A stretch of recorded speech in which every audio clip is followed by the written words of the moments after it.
very honored. I've had both victory Happy Hour Mondays so far this season. 1-1 trip to London. Jaguars obviously beating the Patriots 32-16, the highest scoring game we've seen from the Jaguars so far this season. So it should be a fun episode coming up for you. We always keep it real. And of course, we'll have the Fanatic fan questions for you coming up as well. But more than anything, Jags needed that win yesterday. No doubt about it. We needed to win a game. It didn't matter where. Obviously, we love coming over here, but it didn't matter where. We just needed to feel what winning feels like again. All right, Hall of Famer Tony Boselli, as we mentioned in that play, and Pete Prisco going to join us as well. Yeah, they needed it. Yeah, I jumped the gun a little bit there. Sorry, it's okay. It's been a long 24, 36 hours. Yeah, it was like a long week. Good week. Always good to go over to London, the annual trip. And it was a lot longer because they lost the first game, that's for sure. It did make it, didn't it? Like last week seemed, dragged. I mean, last year felt like it just was so quick and great because we won both games. This year, boy, there was a downer after that Bears game. We talked about that last week. We're going to ignore that this week because we got a victory. Did not start very well. I was nervous after the first quarter, down 10-0. We had 5 offensive plays. They had 19. They had 8 first downs. We had 1. But give them credit. And one of the things this team had been criticized for was not being able to overcome adversity.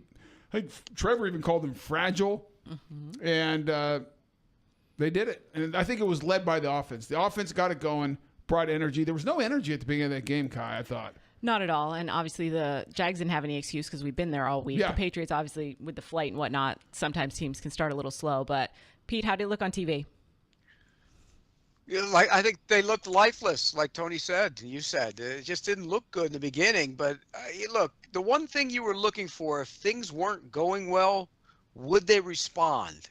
And they did, because the quit talk was out there. Yep. The fragile talk was out there. The culture talk was out there, and so they could have quit. They could have, curled up in the fetal position and said the season's done and started booking their trip to Bermuda or wherever they go. But they didn't. And that's a good sign. And it's a good sign the way they did it. There's a lot of good things that came out of that game. That doesn't mean everything's fixed. That doesn't mean they're going to make a playoff push. It means none of that. It means they beat a bad football team, but they did it after they fell behind 10-0. And that's a good sign for that team. No, I agree. I thought the first quarter was very concerning. And more, not even offensively. They only had 1 drive. I mean, and they got a first down. They stalled out. Okay, whatever. That happens. But to only have 5 plays because your defense, again, couldn't get off the field against the worst offense. Let's just be clear. The Patriots are the worst offense in the NFL. They're terrible. And I was like, what is going on? Now, I agree with Pete. Give them all the credit because we've all seen teams in the past that do curl up in the fetal position. They did not. And I'm going to go back to that offense. I'm going to go to Trevor Lawrence, who's played really good football, Pete, in the last 3 games. And I thought offensively, they ran the ball. Tank was great. Trevor was great. Offensive line protected. Now, that's not a very good defense. It's not a dynamic defense by any means. But, okay, it doesn't matter. It's the NFL. They get paid. And the offense, man, they brought the energy. And I'll tell you, as a player – and being on teams, a lot of times it's somebody has to step up. Somebody has to make a play, or a unit does if the other unit's struggling. And I thought both offensively and special teams, Parker Washington touchdown, which I couldn't believe he fielded that punt when he did, but credit to him, he made it happen. And then the defense started coming along and started, and the one thing the defense did the entire day, Pete, is they stopped the run, making them one-dimensional. And I think Drake May's going to be a really good quarterback in this league. But they don't have the weapons. They don't have the offensive line. They don't have the talent to be one-dimensional. They had to be able to run the ball. The Jaguars took that away, as they should. And you felt like really end of second quarter, beginning of third, that the game was over. Like the Patriots were not going to come back. Yeah, and look, you mentioned the quarterback, and he's taken a lot of criticism over the course of the last season, half the last season and this season. But you're right. The last couple of weeks have been really good. And so what do they do to kind of open things up a little bit, Tony? What'd they do? They took some shots down the middle of the field. Yeah. And when you take shots down the middle of the field, you hit those shots. And one of the best throws he made was the crosser to Kirk. Great throw. Was a great. Yeah, and then Thomas made the big throw in the middle, big play in the middle of the field for the big play. But those open things up. The threat of that opens everything else up. It opens the run game up. It opens those 1,014,000 bubble screens they throw up, and that's why I think it was so good to see him do that early in the game. And I think it kind of got them going a little bit. It's kind of set the tempo for the rest of the day when they could be physical. Look, let's be real about it. You throw to score, you run to win. You have to be able to run the ball when you need to run the ball, but you have to be able to get chunk plays in the passing game, and I think they did that. Now, the Patriots aren't very good on defense, like you said, but the fact that they did it was very encouraging. But, Pete, I'm going to, and we have had this debate 1,000 times on the show. You talk about throw the ball to open it up, stretch things out, then run it. I like this fact, let's pound the rock and open up the play action pass, take those deep shots. Because if you notice, both those deep shots were off play action pass. But they hadn't run it very well before they hit them. No, they ran. I mean, the Kirk one I agree with. They had not run the ball very well because it was early. That was the second. That was only the second drive they had the ball. Second time they had the ball in the game. I thought after that they did run the ball well. I thought they were physical up front. I thought Walker. When did the Thomas play come? Third series. Okay, so how many rushing yards did they have at that point? No, but they had pounded Tank a few times, Pete, where they started pounding it. He was having success. I'm not saying I'm not arguing. Your point is fair there because they did take shots early in the game. There's no doubt about it. Now, we say early in the game, it was the second quarter because they weren't on the field the first quarter. That has to change. By the way, I don't want to be negative in this first segment because we did win. But let me tell you what, the next 4 games are against 4 playoff teams. Correct. 4 teams with winning records, 4 teams with quarterbacks, 4 teams that are good. And if you start games like that against those teams defensively, it's going to be hard to come back. It's going to be very difficult. With that said, offensively, they did, and to Pete's credit and to Pete's point of view, they did throw it down the field early in the middle of the field and took shots. And give them credit. Trevor was very accurate. Did a great job. And then they got the run game going. At one point, Pete, I know you were probably just having like an allergic reaction. They were called 17 straight run plays. No, because you had the lead. I had no problem with it. It was working. They had the lead. I had no problem with it whatsoever. I was so excited in the booth. I'm like, this is the greatest thing I've ever seen. And I text press after the game. I said, that's an offensive line's dream right there. 17 straight run plays. Like, get physical, get after it. And I thought the offensive line did a great job. Kudos to Walker Little coming off the bench. I thought he played. I didn't get to watch the tape, Pete, because I couldn't download it. He was the best offensive lineman on the field. He was physical, though. I watched him. I had my eye on him once he came in. I thought, listen, they don't have any pass rushers over there, so forget about the pass blocking. I didn't expect that front to get much pressure on Trevor. However, they have some big, long individuals who are physical at times. I thought Walker Little brought a physicality to the run game, and they ran right behind him very effectively. It'll be very interesting to see what happens. Now, Cam had the concussion. Well, he's in the protocol, so we'll see if he's back by Green Bay this week. But let's say he's healthy. I think you have a real decision because the physicality and the way Walker Little played was very impressive to me. Yeah, and he got to the second level. I mean, he came off his guy a bunch of different times, Tony, on the tape and got to the second level and keyed those runs. I mean, he did a great job. Look, when I put on the tape this morning, I went in with a open mind. How did he play? He was the best offensive lineman on the field. There's no doubt about it. And to be honest with you, I don't think it was close. And so it's a good problem because I think you have to go to him. I do. I think you have to go to him. He finishes. He's tougher. He was pretty, like you said, there's not a great pass protection over there. He looks so much more comfortable over there than he does on the other side. It's just who he should be playing. He should be playing left tackle, and that's his position. As far as the rest of the line, and we can go through them a little bit, I thought Morse had his worst game. Pete, I didn't watch the tape, but live, I would agree with you. I'm like, I haven't seen that from Mitch. Mitch has played really well. I think he gave up a couple pressures. I found him on the ground. He didn't block in the run game. He wasn't great in the run game. Pete, was he on the ground more than usual? Because I thought that watching it live. He had problems. He had problems with that nose tackle when he was on his nose. He had real problems with him, and so that was an issue. The 3rd and 1, the 4th and 1. Give me a break. I mean, okay, Pete, hold on, Pete. We're not. Let's talk about that in the next hour. Things you did not like. Let's stay positive. Okay. This, we got a whole positive hour. No, I mean not this hour. Look, next segment. I got my tape book right here full of plenty of negatives because I'll find them.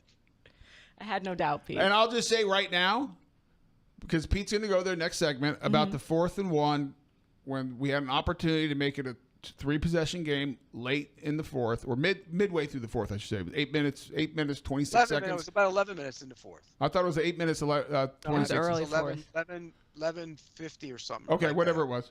I'm going to say on the record right now, I said go for it. I'm wrong. I was wrong to do it. I was emotional. I was being an offensive lineman because they were running the ball. They'd run it 16 straight times. They were dominating. They were physical. And I said, you know what? Give the offensive line a bone. Like, show that you trust them. In retrospect, as soon as it was over, because Logman called me out on the air, he was right. I knew Pete was going to kill me today. I knew Pete was going to kill me on Twitter. He's right. I was wrong. They should have kicked it. But the offensive line in me wanted to go for it. I wanted to throw the big guys a bone because I thought they were physical all day. I liked that Press Taylor trusted them. I liked that Duggan trusted them. I wanted to see them go for it. That's the wrong call. I was wrong. I don't say that very often. I don't like admitting when I'm wrong. Pete, I was wrong. You were right. Let's clip that right now. Wrong. Tony's admitting Doug was wrong. You were wrong. Doug was wrong. They were wrong. It makes no sense. It does you go not. Up 18. It takes the 2 scores out of the. It's over. It makes it 3 scores. The game's over. But let me tell you where Pete is wrong. Attitude. By the way, forget about attitude. Attitude goes out the window. Pete, I already said you're right. So I know, but I'm stop telling him he's wrong too. I'm not talking just to you. I'm talking to Doug Peterson. What's the rationale behind it? What's your thinking there? Just to make myself feel good as an offensive lineman. No, not you. Oh. Not you. Him. I don't think he's capable of not doing it. I feel like if there's ever a maybe on a 4th down, I absolutely know that Doug Peterson's going to go for it. That's who he is. Where Pete was wrong. Let me say, so good on 3rd short that decided to go back to 4th and short. I mean, once you didn't get anything on 3rd short, you should have said no. We're going to go kick the field goal. That's common sense. Okay. You made your point. I'm with you. Pete is wrong. Dead wrong. The Patriots were right going for 2 when they did because at that point you know what you need to do. And by the way, we were very fortunate. No, I don't have any problem with that. I didn't have any problem with that. Oh, I thought you called it out on Twitter that you said you disagreed. Okay. No, I didn't quite understand going for 2 when Jacksonville did it. I did just because the odds say from the one you go for it. I mean that's all. Okay, if the odds say from the 1 you go for it, they threw a pass. What's the difference in throwing a pass from the 2 to the 1? I didn't say I liked the play call. I just said it worked and it was the right thing to do. The right thing. We are fortunate that turf was a little slippery because with all the rain. They had a return route, which is fake in, go out. Yeah. And the Jaguars defender, I think it was Monteric Brown. Monteric Brown, it was. He fell down. Dead to rights. The receiver slipped. Fell down. It would have been a 1-possession game if the receiver doesn't slip. Wow. And it would have been a 1-possession game in large part because he didn't kick the damn field goal. That too. And I was dreading it. I was so happy when he fell because I'm like, oh gosh, I was like, you don't want to deal with the drama. My idiotic decision to say go for it was so wrong, and it was about to become even more wrong if they get the 2-point conversion. But overall, like kudos to that team because let me say something. You're in London. You had a bad loss against a rookie quarterback the week before with Chicago. There was a lot of noise. That's a long week after a loss. Guys are away from their families. Coaches away from their families. Everyone's negative around them. 1-5. Everyone's saying it's over. Calling for, people to be fired.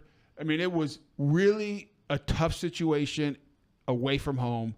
And I give those guys a ton of credit. I give the whole organization on the football side a ton of credit because they buckled down and they showed up. Yes, the Patriots are the worst team in the NFL, or they're vying for it. Carolina or the Patriots. They're both they should play each other to see who's the worst team. It will be a 3-0 game. We'll see who wins. Doesn't matter. But that's a bad football team we beat. I don't care. It's still the NFL. You can lose to those teams. And they showed up. They were ready.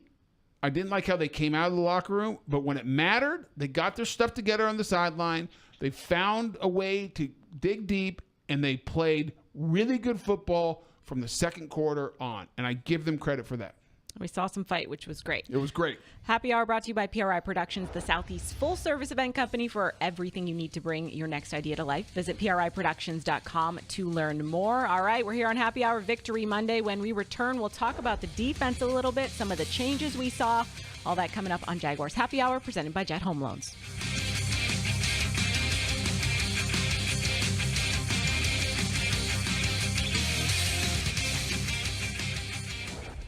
We need to define a great deal in today's new home market because the so-called great deals that you find on every corner just aren't the same as the incredible opportunities you'll find with a new Dreamfinders home.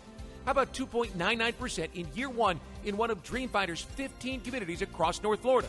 Now that's a great deal. 2.99% interest rate in year one and a beautiful new Dreamfinders home. Visit DFHSalesEvent.com for our largest savings of the year on move-in ready homes. That's DFHSalesEvent.com. Jaguars fans are gearing up and saving big at Fanatics.com, the world's largest collection of officially licensed fan gear from all the leagues, teams, and Jaguars players you love. Shop the most trusted brands, exclusive designs by Fanatics, and autographed collectibles from today's biggest stars. Join Fanatics Rewards today and earn fan cash on every purchase. Shop now and get today's special offer. Fanatics.com, officially licensed everything.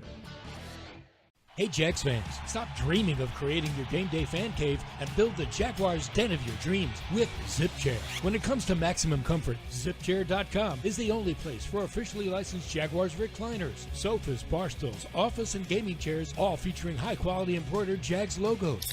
Crack open a few cold ones in the comfort of a ZipChair and make your home the place to be on game day. Head over to ZipChair.com and save 20% today. Use code JagsRadio at checkout. ZipChair.com, furniture for fans.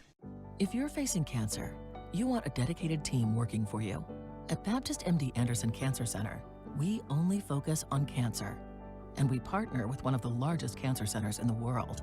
So you'll have a specialized treatment plan created by our experienced and highly trained oncologists and surgeons, collaborating with one of the country's leading cancer centers. Best of all, we're in North Florida with locations in downtown, Baptist South, and Clay. Appointments at BaptistMDAnderson.com.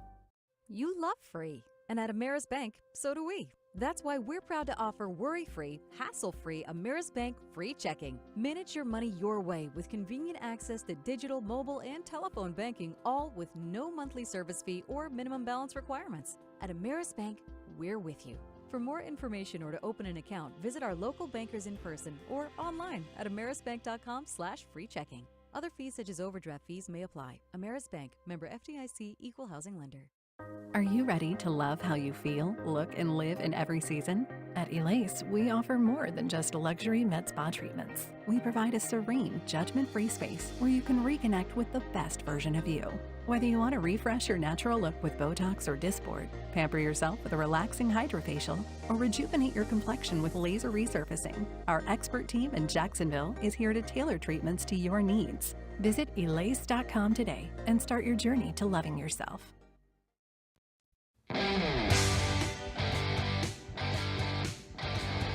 It really meant a lot, and me personally, I could take some of that responsibility because that first touchdown, that was on me, and obviously just coming into finishing the game and doing everything that I know I could do, which is execute every play, and so that's what I feel like we did going on for the rest of the game, and everything was clicking.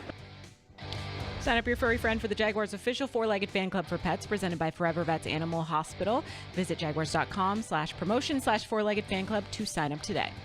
It's Trayvon Walker talking post-game after the Jaguars got a win in London, their only win in London because they lost the first game to the Bears. And Tony, we talked a little bit about this off the top. The defense did not look great coming out of the gun, including that touchdown run against Jermichael Hasty, former running back for the Jaguars.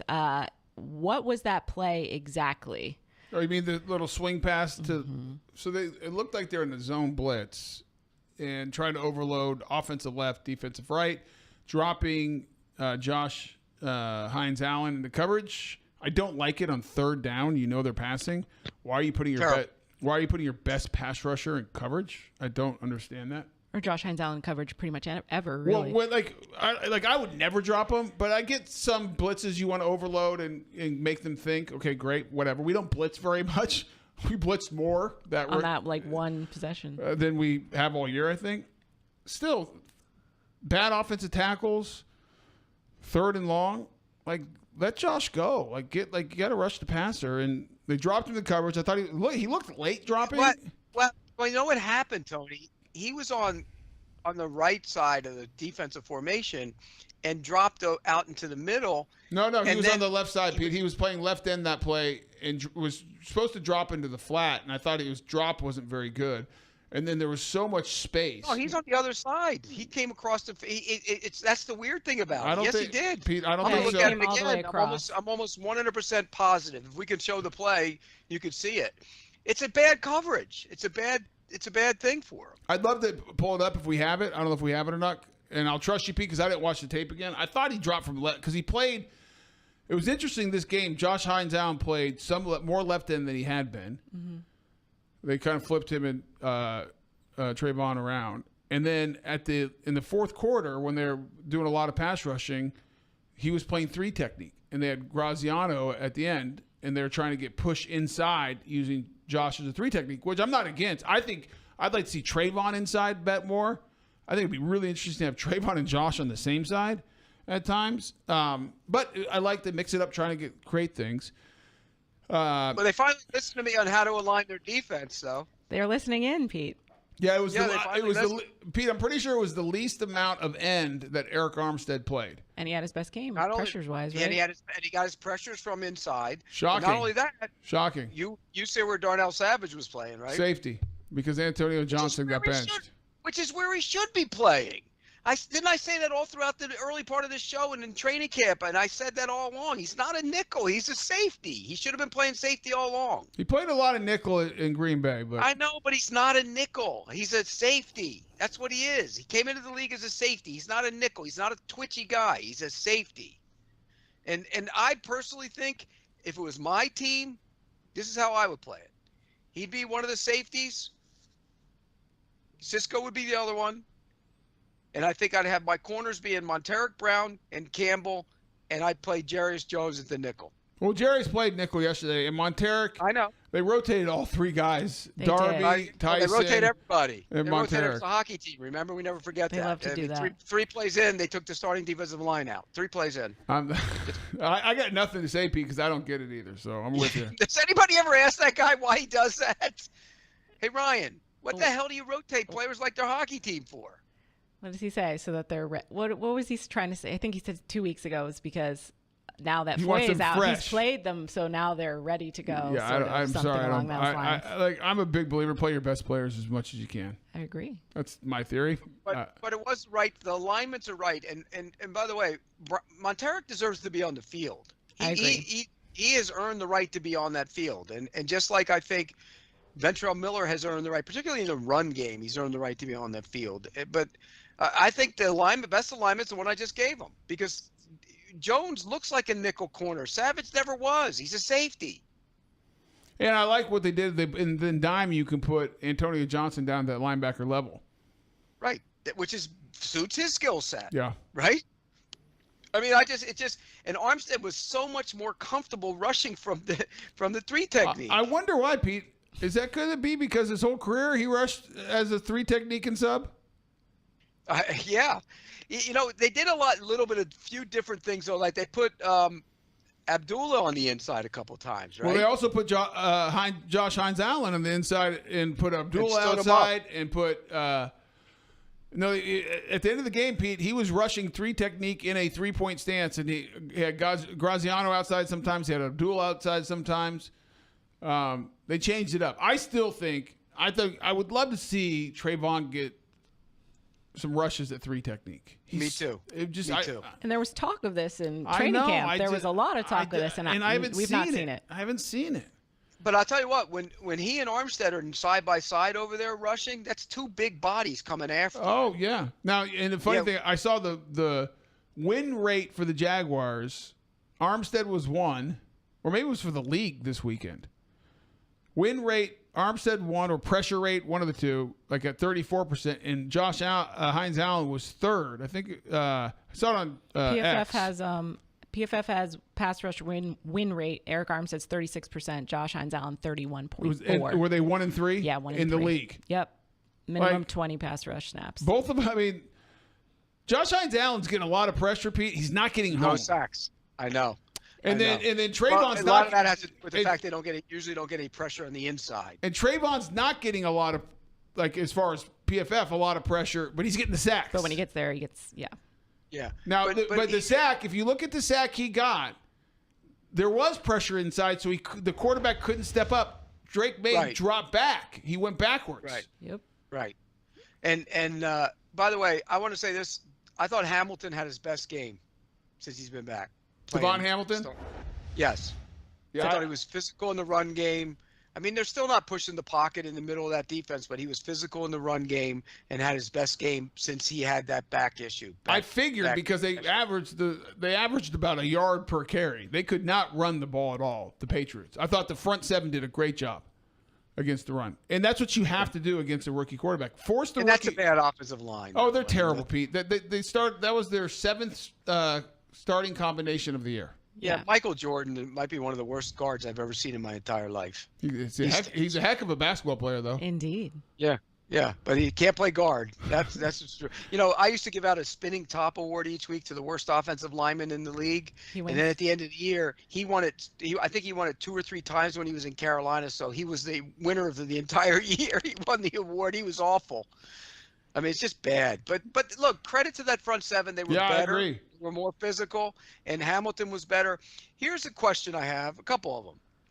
Why did it take so long to figure out the things that you needed to do to play that defense when it was so obvious staring you in the face? But Pete, okay, with timeout. Go ahead. You said A. What's B? Huh? You said, why did it take so long to figure out how to play that defense? A. What was the B? I assume you were going to give us a B option. Yeah, the B is the rotation. What are we doing? So here's what are you doing? Here's my question, Pete. They did what they had to do. They won the game they're supposed to win. Is it they played better, or is it the Patriots are that bad up front? I mean, Jeff and I watched the tape and we're like, this might be the worst offensive line we've seen all year. It is. And I think the real test is the next 4, and starting with Green Bay. Because Green Bay is a good football team, well coached. I'm not saying they're the best team in the NFC or anything, but they're a good football team. They're a good team, and they got good offensive line. And they had a good offensive line. They have a good quarterback. They have weapons outside. They have a good running back. They have a pretty good defense, too. I haven't studied them yet. I mean, they took it to Houston. They rushed. They harassed C.J. Stroud the whole game. And it was a close game, but they got the victory with the last-minute field goal. Our old guy. No comment. But by the way, let me ask you this too.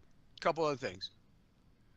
We didn't talk about, because Roy Robertson Harris, you know, that whole thing happened. Yeah. And we after the show last week, we were on to something when he was playing in the preseason, Tony. Yeah, he called it out. There was something going on there. We knew it. A and B. Here's the other part of that. Why did the second round pick as a healthy scratch? Well, here's the real thing, Pete. It's a great question because the rookie second rounder, and you expect your second rounder to contribute. I'm not saying it's to be a starter, but you expect him to contribute. At least be in uniform. He is a second time this year a healthy scratch, but a healthy scratch the week you got rid of one of your core rotational players in Roy Robertson Harris, and you brought up the 6th rounder or whatever Jefferson was for the first time. There's questions there. Like something's going on. There's something going on with that. They are unhappy. Yes, you don't healthy scratch your second rounder, especially when you got rid of depth at that position during the week. It'll be interesting to see. I'd love to understand. I would say that something happened on the trip. I don't know. I mean, I'm not gonna say he was. I don't think.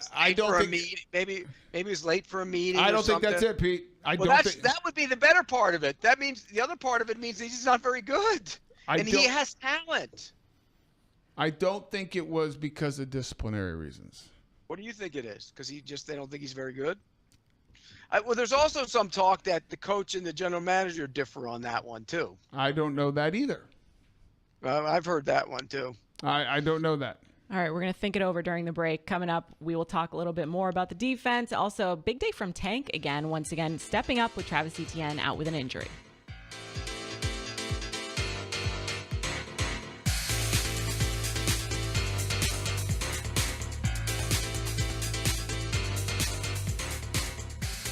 Navigating the current housing market and figuring out your best move when it comes to a mortgage isn't your full-time job, but it's one of the biggest decisions you'll ever make. That's where the experts at Jet Home Loans get into the game and coach you to your ultimate goal of getting not just the right loan, but the perfect loan for you, the home of your dreams.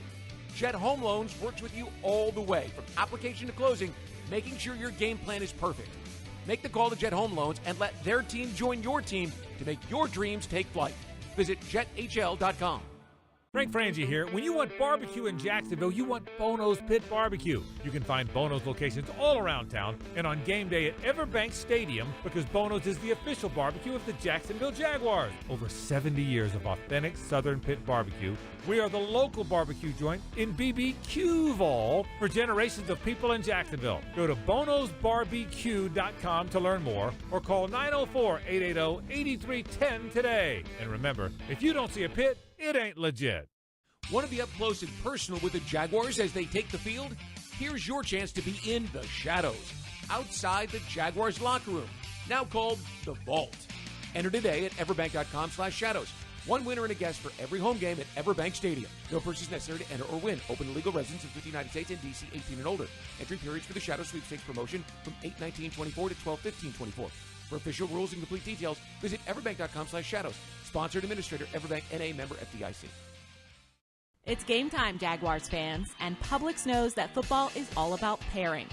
A high-scoring offense paired with a stingy defense. A rocket-armed QB paired with a dynamic wide receiver. And at Publix, you can pair hot deli chicken tenders with savory dips, delicious sub-platters with ice-cold beverages, and you can pair these tailgate essentials with an entire parking lot full of Jaguars fans chanting, Duval!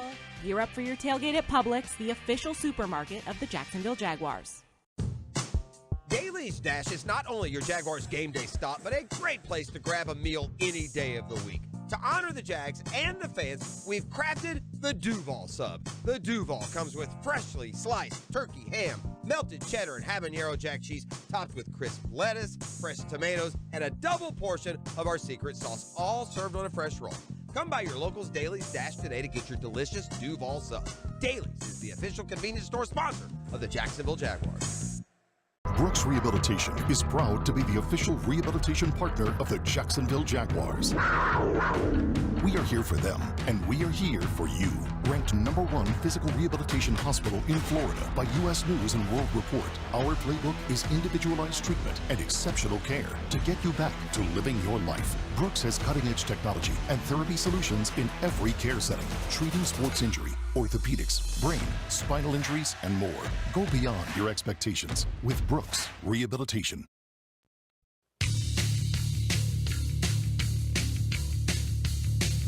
You don't get too many opportunities in this National Football League, so when you get one, you have to take full advantage of them and do it at your best ability. And I felt like as we kept running the ball that the Patriots would get tired, and we just got to keep going, and we got to keep going and keep going and keep going. And I just took advantage of those opportunities because on film it showed like fourth quarter come, third quarter come, those guys will start arm tackling and they'll start loafing. So we just did what we had to do when those ops came. Are you looking for the MVP of the truck game? Better check out 2024 Ford F-150, loaded with the impressive capability and game-changing tech that you can dominate work, play, and everything in between. You can test drive it at your local Ford dealer, proud partner, the Jacksonville Jaguars. Back here on Happy Hour, Victory Monday. Tank Bigsby, another big day, taking full advantage of that opportunity. Travis Etienne, suffering a hamstring injury, wasn't able to go, but Tank certainly was, Tony, a pretty good day. I know as an offensive lineman, and you were excited for the run. So I loved it. I love how they. I think Press did a great job calling the game. I think he got a feel for it, and he saw his offensive line playing well. He saw both backs. I thought Ernest Johnson ran the ball very well in that game, and so the combination of Tank and Ernest And in the offensive line, I really like what Press did. They had some good play action pass. Trevor was on, spot on during the day. So it was outstanding. And I thought it was interesting. I saw on Pro Football Talk, and I don't know if someone asked, but, Doug Peterson said that Travis Etienne's still their number one back. Mm-hmm. And he's the head coach. That's his choice. I've said it, so I'm not changing my tune because I've said this since the beginning of the season. I said in the preseason, and I got a lot of heat for it, at least here locally. I think Bigsby's your best running back. I'm not saying like he's the He is, and I think maybe that I know why Doug is saying it the way he is. What I believe is going to happen is it's going to be more of a split, and they'll use Etienne in the pass game a little bit more and kind of more to his skill set. But I don't believe it's going to turn into a combo thing. I believe at some point, or it could turn into trade deadline. Etienne. Yeah, I mean, I'm not saying. If you're the Dallas Cowboys and you're supposed to have this team that's going to be a playoff team and you don't have a back that's worthy of that, why don't you go make a move to go get a guy like Etienne? What would it take to get him, Pete? Well, his contract is, remember, they picked up the 5th-year option, so he's got some cash on that contract. It's not cheap. So 4? Yeah, maybe, I don't know. I'd like a third. But yeah, I don't know if you're going to get a third. But again, you got to look at that. If you're Jacksonville, you have to look at that. And you definitely listen if they call. Particularly if I'm not saying they're going to lose to the Packers, but if they did lose to the Packers, then you got to start looking at all your trade options as well. I think that's something you got to consider. I would agree, but Pete, I would agree with that. By the way, I would agree with one. I would listen right now to if someone offered me a third for sure for Travis. Yeah.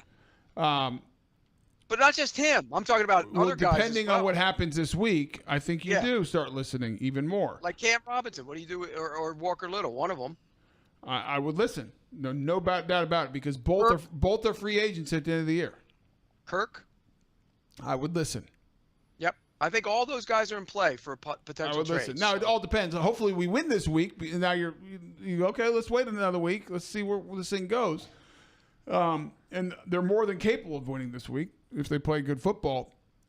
But I'll go back to it. I said it before the game with the Patriots. I think Tank Bigsby, you need to give him 20-plus carries. I think he gets better as the game goes on. I think he's physical. And I would give Tank Bigsby 20-plus carries a game. That's what I would do. Yep, so, 26, okay, if you give him 20, you're going to give Etienne 6 or 7 then, basically. Sure. And Dearness ran pretty well yesterday. I thought Dearness ran great. So that's another reason why you trade Etienne. So let me ask you this: as it relates to the running back position, do you ping them for wasting a first-round pick on Etienne, or do you give them credit for taking Bigsby when they had him in the what round did he come in? The third. Third. Yeah. It's probably a combination of both of them. I want to be consistent because I think Travis Etienne's a good player. But even when I thought he was the best back on this team and thought he was a very good player, I would not have drafted him in the first round. Not because it's Travis Etienne. There was no back I would have drafted in the first round. No, it's not worth it. Because I think you can get good backs like Tank Bigsby yes. late in the second, third, and fourth round. Right. That's I'm not saying I'm right, but that's my philosophy. No, you're right. And I'm never going to admit that out loud, but you're right. Thank you. You don't draft backs in the first round. You find them anywhere. You pull them off the shelf. I always like to say, boom, there's another one. And so you kill them for taking him in the first round, but you give him credit for finding the guy when he did find him in the third round. So I think it's a combination of the two. One quick note, I went back and watched the play. I was right, Tony. He lined up at right defensive end. The back was lined up offset on the right side of the offensive formation. So for him to even get over there and try and cover him, he has to clear run across the formation to get over there. It's a terrible, terrible coverage, and I don't know how they put him in that situation. Yeah, I mean, okay, that makes me feel better because I thought he just took a bad drop. He went all the way across the field, and Trayvon kind of chirped up and said it was on him. So I'm wondering if he was supposed to drop when he saw the running back was on his side and he didn't. That's what happened because it looked like something went wrong. I wonder if both of them were supposed to drop. And then the other part of that is Cisco made Oh, well, yeah. Lazy, terrible play on that play. And, for a guy who called people out for quitting last week, he looked like he was loafing and then realized that the tackle wasn't going to be made and had to try and get over there, and the guy just made a move on him. If you're going to call people out for quitting, you better go all out all the time. And he didn't on that play. I don't know if you guys saw it at the game. I did not see it. Obviously, I did not see it live because I didn't see the Josh. Or I forgot being in London. I tried to download the tape, but it had not been uploaded to the cloud last night. And then I flew home today. No, Tony was out on the town. He wasn't watching film. No, that's not true, Kai. I was in my room trying to download it to my iPad. It was not drinking tea. Went to bed early. No, I was not drinking tea. I did not go to bed early. I didn't say that. But Kai, you laughed when I said that about Cisco, so you noticed it too. I mean, I did. I feel the safety tackling in general is bad. It's been bad all year. Has not been good, and that's for me. That's been part of the hardest part. Obviously, the cornerbacks are going to get beat. That's fine. The safeties, they don't look like they're giving any effort, and Cisco looks kind of slow compared to what we've seen him do before. It's funny so you say I don't know that. if it's, and I know people have said that about Josh kind of bulking up too. They don't have that speed burst that we saw at times last year, and I don't know if that's purposeful or what. It does not look like a fast defense. It's not a fast. Which is what they kind of, obviously, they've had issues. The secondary's had issues both years, but at least last year you could force turnovers for the first half of the season. They haven't been able to do that. So now it's just like these long possessions. There was a dropped interception. And now he made a very nice breakup on the Polk play. Yep, was that right before Parker's kick? Yep, that was a very nice play. But again, though, that's the tackling. Look, they have tackled poorly, and you're gonna have some missed tackles. But his effort wasn't great. I can't comment on his effort because I didn't get to watch the tape. But that's disappointing, and I trust you because you do watch the tape. And obviously, Kai saw it live. I did not notice that live. I was in shock that somehow Josh Allen I thought he was so late dropping. I'm like, oh my goodness. And he was he was running clear across the field. That's ridiculous. That makes no sense to me. It makes more sense now. Trayvon said he made a mistake. So obviously there was a mix up. I think one of the things that has plagued this defense of guys getting lined up correctly and doing their job correctly. So that's concerning because again, the Patriots are a bad offense. I just want to say this. They're the worst offense in the NFL. So I am really happy we won that game. But boy, oh boy, you got to clean that stuff up because here comes Green Bay, who is not the worst offense in the NFL. I don't know where they're ranked. They can throw it around, though. I haven't watched any tape. But you got to clean that stuff up. It goes back to, and we talked about this in the pregame, in the broadcast, and I said it, like the key of the game, like before you can start worrying about winning, like stop beating yourself. Like the first thing you do is you don't beat yourself. It's hard to win in the NFL. It's impossible if you're beating yourself. And so that's got to get cleaned up coming in down the stretch. You have a tough stretch of 4 games, starting with Green Bay here. And they got to, and I believe they're off today because of the travel. I believe they're in tomorrow. And you got to have really good work on Wednesday, Thursday, Friday getting ready for this Sunday game. It's a big game. Because if you get to 3-5, it's different. It's a different feeling. Also, a quality win over a quality team. Quality win. Because you start feeling a little better about yourself and maybe gain some momentum. You're right. And let me ask you, Aluakon, they say, might be back this week. I think it's possible. I haven't heard anything from I don't think when I heard him talk. They haven't made him available. I mean, they haven't opened the window yet, have they? Yeah. And he traveled with the team and obviously was working on rehabbing and whatnot. But if he's back, does he play? He starts. They're not certain about it. Who starts with him? Ventrell Miller. You can't take Ventrell Miller off the field. He's your best linebacker. I'm with you. I think he has to stay on the field. I'm curious if they will. Yeah, that is. You know why that's interesting is because you're admitting a mistake then. Forget about the mistake. Tony, we're in the same ballpark. You're preaching to the choir. Listen, you know how this league works. Yeah, but you know what good teams do, Pete? They put the best players on the field. They put the guys who give you the best chance of winning. And right now, your best linebacker is Ventrell Miller. I don't care where he was drafted. I don't care where everyone else was drafted. I don't care what picks you traded to pick other people. I don't care how much you're paying other people. Ventrell Miller is your best linebacker. And so what do you do with Lloyd? Let him rotate in with the hockey players? Put him at Sam. I think he's a Sam anyways. He's a strong side. He's a strong side on the line linebacker. That's what he is. And sit Muma down. That's what you do. That's what I would do. My starting lineup would be Ventrell, Foyer. Figure out who's Mike, who's Will. I don't care. Whatever the other one does, whatever each one does better. Foyer can play both. He's smart. I'm not saying the other guys are dumb, but Foyer is one of the smartest players in the league. And then put Devin Lloyd at Sam. That's what he played. He was an on-the-line linebacker and put him there. He's long. He's physical. I think he plays. And he's terrible in coverage. He plays the run pretty good. He plays the run well. Right. He plays the run really well, but he's terrible in coverage. And he did a good job in the run against the Patriots. That means he's only on the field, 20 snaps, 15 snaps? Okay. Put your best players out there. Or at least the guy's playing the best right now. You're preaching to the choir. It's exactly what I would do. It's not that hard, Pete. It's not. Let's not make this more complicated. Let's not get into who got drafted where and we traded this. That's not what we do. I don't care. I'm paying this guy this and blah, blah, blah, blah, blah. Stop. Who cares? I'm guaranteeing there's somebody in that building that will do that. You know the only thing that matters? So we talk analytics are a big deal now, aren't they? They are. There's more analytics out there, and they're valuable. And they tell you a lot, and you learn a lot from analytics. Let me tell you the most important analytic in the NFL. It's called wins and losses because they tell you who you are. And that determines people's jobs at the end of the year. And that determines if you get a chance to play for the Lombardi Trophy.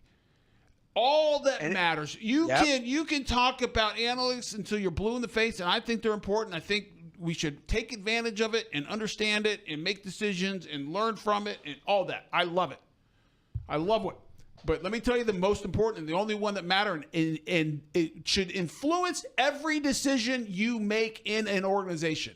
From how you travel, how you practice, who you sign, what you do, what you eat, where you sleep, everything is wins and losses. Whatever gives you the best chance of winning, that's who you put on the field. And that's you know what else? Nothing else. What else? I don't care where you drafted them. I don't care how much money you paid them. If you made a mistake, whatever. It's over. Who gives you the best chance of winning? That's it. Wins and losses. And you know what else wins and losses does? It tells you you're getting flexed or flexed out of Sunday Night Football, too. We're all getting our Sunday evening back. The Eagles Jacksonville got by the way, that's back-to-back years. That 3 weeks ago. I told you guys we're going to get flexed. Yeah. It's been back-to-back years. We've been flexed on Sunday night. As someone who loves this organization. Did we get flexed last year? I believe we got flexed last year, too. We played Sunday night at the Ravens. No, they played the Ravens on Sunday night. I thought we got flexed later in the year. This was before we had completely fallen apart. No, we were fine. Okay. We played. It must have been the year before. That was when they actually went into the Sunday night game as the number 1 seed in the AFC. That's right. They were talking about a bye at that point. Well, then we got flexed this year. I don't like that. It's not a good look. You don't want to be flexed. That means you're not a good team. Never. All right, we're heading into break. We'll talk a little bit more. Got some coaching advice from both Tony and Pete, and we'll talk a little bit more about that fourth down. Doug Peterson loves to go for it on fourth. Stay with us here on Jaguars Happy Hour, presented by Jet Home Loans.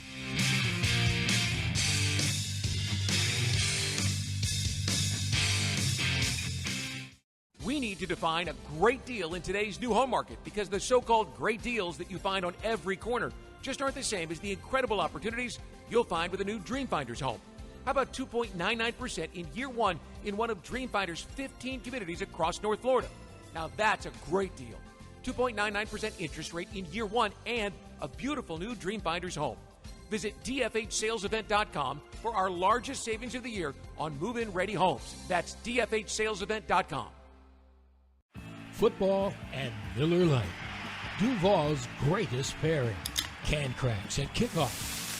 Tailgates going well past postgame. Sunday night overtimes. Followed by Monday morning pride. Knocking on bar tops for luck. Kicking back on any given Sunday. You never forget the way some things taste. Jags football tastes like Miller time. Celebrate responsibly. 2023 Miller Brewing Company, Milwaukee, Wisconsin. Jacksonville builders score big with DL Cabinetry. As the official cabinet supplier of the Jacksonville Jaguars, they offer top-quality kitchen and bathroom cabinetry for any project. Enjoy fast turnaround, complimentary design, and great prices. Visit dlcabinetry.com today to learn more and to become a dealer. Limited spots available. DL Cabinetry, the winning choice for builders. It's not about how you start the job. It's about finishing what you start. The Ford F-150 truck can help. Get the freedom to choose between available gas, PowerBoost Hybrid, or all-electric powertrains, all delivering the power, capability, and efficiency needed to get the job done right. Just another reason why Ford F-Series is the best-selling truck in America 47 straight years. Ford F-150, proud partner of the Jacksonville Jaguars. It's game time, Jaguars fans, and Publix knows that football is all about pairings. A high-scoring offense paired with a stingy defense. A rocket-armed QB paired with a dynamic wide receiver. And at Publix, you can pair hot deli chicken tenders with savory dips, delicious sub-platters with ice-cold beverages, and you can pair these tailgate essentials with an entire parking lot full of Jaguars fans chanting, Duval! Gear up for your tailgate at Publix, the official supermarket of the Jacksonville Jaguars. Jaguars fans are gearing up and saving big at Fanatics.com. The world's largest collection of officially licensed fan gear from all the leagues, teams, and Jaguars players you love. Shop the most trusted brands, exclusive designs by Fanatics, and autographed collectibles from today's biggest stars. Join Fanatics Rewards today and earn fan cash on every purchase. Shop now and get today's special offer. Fanatics.com. Officially licensed everything.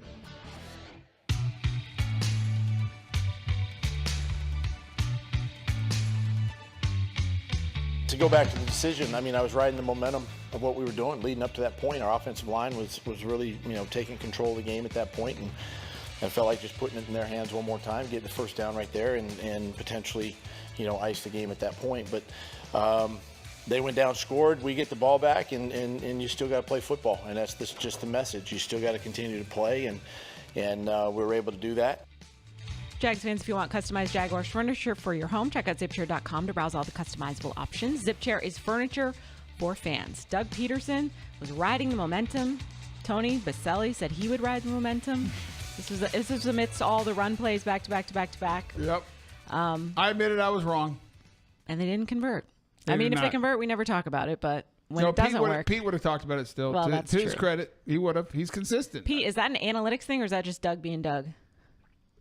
That's just Doug being Doug. Because the analytics would tell you to kick the field goal. Yeah, you always go up 3 possessions. I mean, if it's in the first half or whatever, maybe. But in that situation, you have to go up 3. Yeah. Are they even going to get 3 possessions the rest of the game? Probably not. Yeah. So I think he made a major mistake there, and I think if he pinned him down on it, he would admit he made a mistake. I did. I made a mistake. Not that I had anything to do with him, but I said go for it. Well, that's why you should never have a damn headset on your head. No, that's not true, Pete. There's probably other reasons I shouldn't, but that's not the one of them. That's not the key one. It's not that there's more important ones, Pete, than that. Somebody needs to talk him down sometimes. That's part of the problem. He needs a guy, and, a wrangler, and if you will. I've always said that, Tony. I've said that for years. They need to have an analytics guy standing right next to him saying, don't do it. Do not do it. Don't do it, Doug. You know who else in the NFL makes calls like that sometimes? Who's this? Probably the guy coaching the best team in the NFL. The guy that taught him. Oh, Dan Campbell. Dan Campbell. And here's the thing about Dan Campbell doing it. He doesn't need to do it anymore. No, he doesn't. But that's who. I mean. Well, he did it, and then they didn't go to the Super Bowl too. I mean. Right. He cost him the chance to go to the Super Bowl because of his I'm not saying right or wrong, but I'm just saying that's another guy who does it. So I'm saying Doug's not the only coach. Here's the thing. When you're a young team coming up like the Lions, the coach needs to do things like that to try and instill some culture and some belief and everything. When you're a good team like the Lions, you don't need to do it. That guy faked the punt in his own end yesterday on the 20-something yard line, and he got stuffed and he got a touchdown 2 plays later. You don't need to do that. And they still won. Yeah, well, pretty easily. Pretty darn good. They're really good.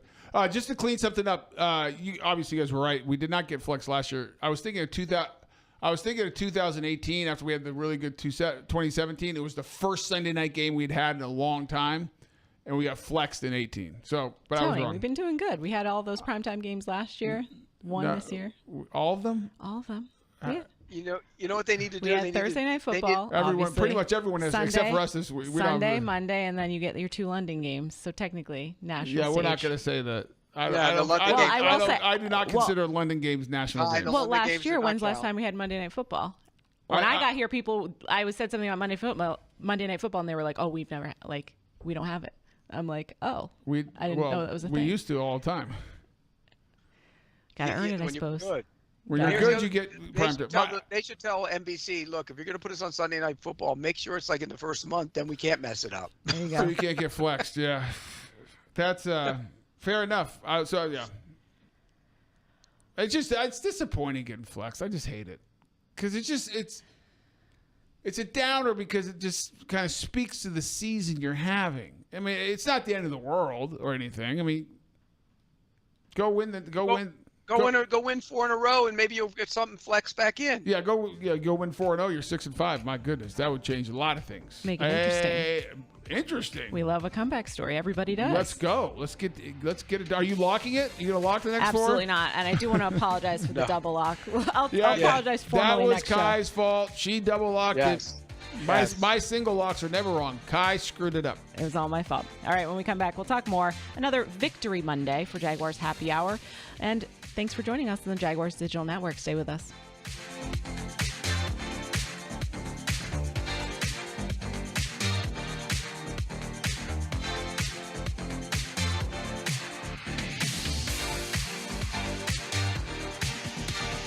Navigating the current housing market and figuring out your best move when it comes to a mortgage isn't your full-time job, but it's one of the biggest decisions you'll ever make.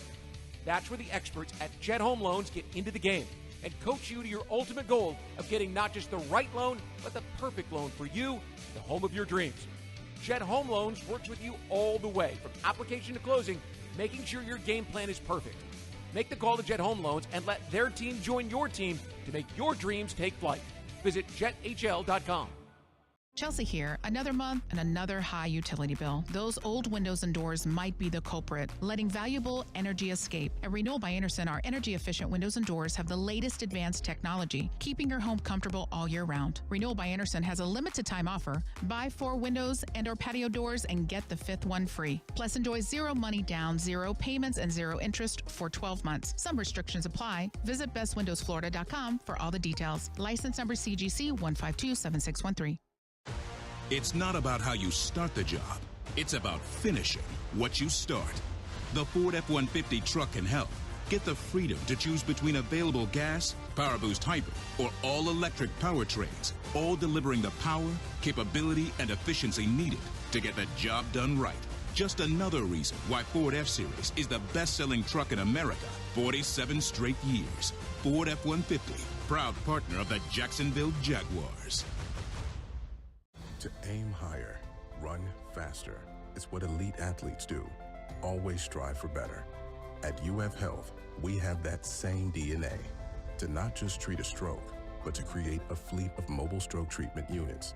To not just do research, but to use AI to save lives with one of the most powerful supercomputers in academia. We believe, like athletes, that human progress has no finish line. UF Health, National Medical Center for Team USA. The Jaguars bring performance, strength, and passion to every play. And you'll find the same when you bank with EverBank. Open an EverBank Performance Savings account and score serious savings. See what you could earn at everbank.com/Jaguars. EverBank, advantage you. Member FDIC and the official bank of the Jacksonville Jaguars. Hey Jags fans, stop dreaming of creating your game day fan cave and build the Jaguars den of your dreams with ZipChair. When it comes to maximum comfort, ZipChair.com is the only place for officially licensed Jaguars recliners, sofas, bar stools, office and gaming chairs, all featuring high-quality embroidered Jags logos. Crack open a few cold ones in the comfort of a ZipChair and make your home the place to be on game day. Head over to ZipChair.com and save 20% today. Use code JagsRadio at checkout. ZipChair.com, furniture for fans.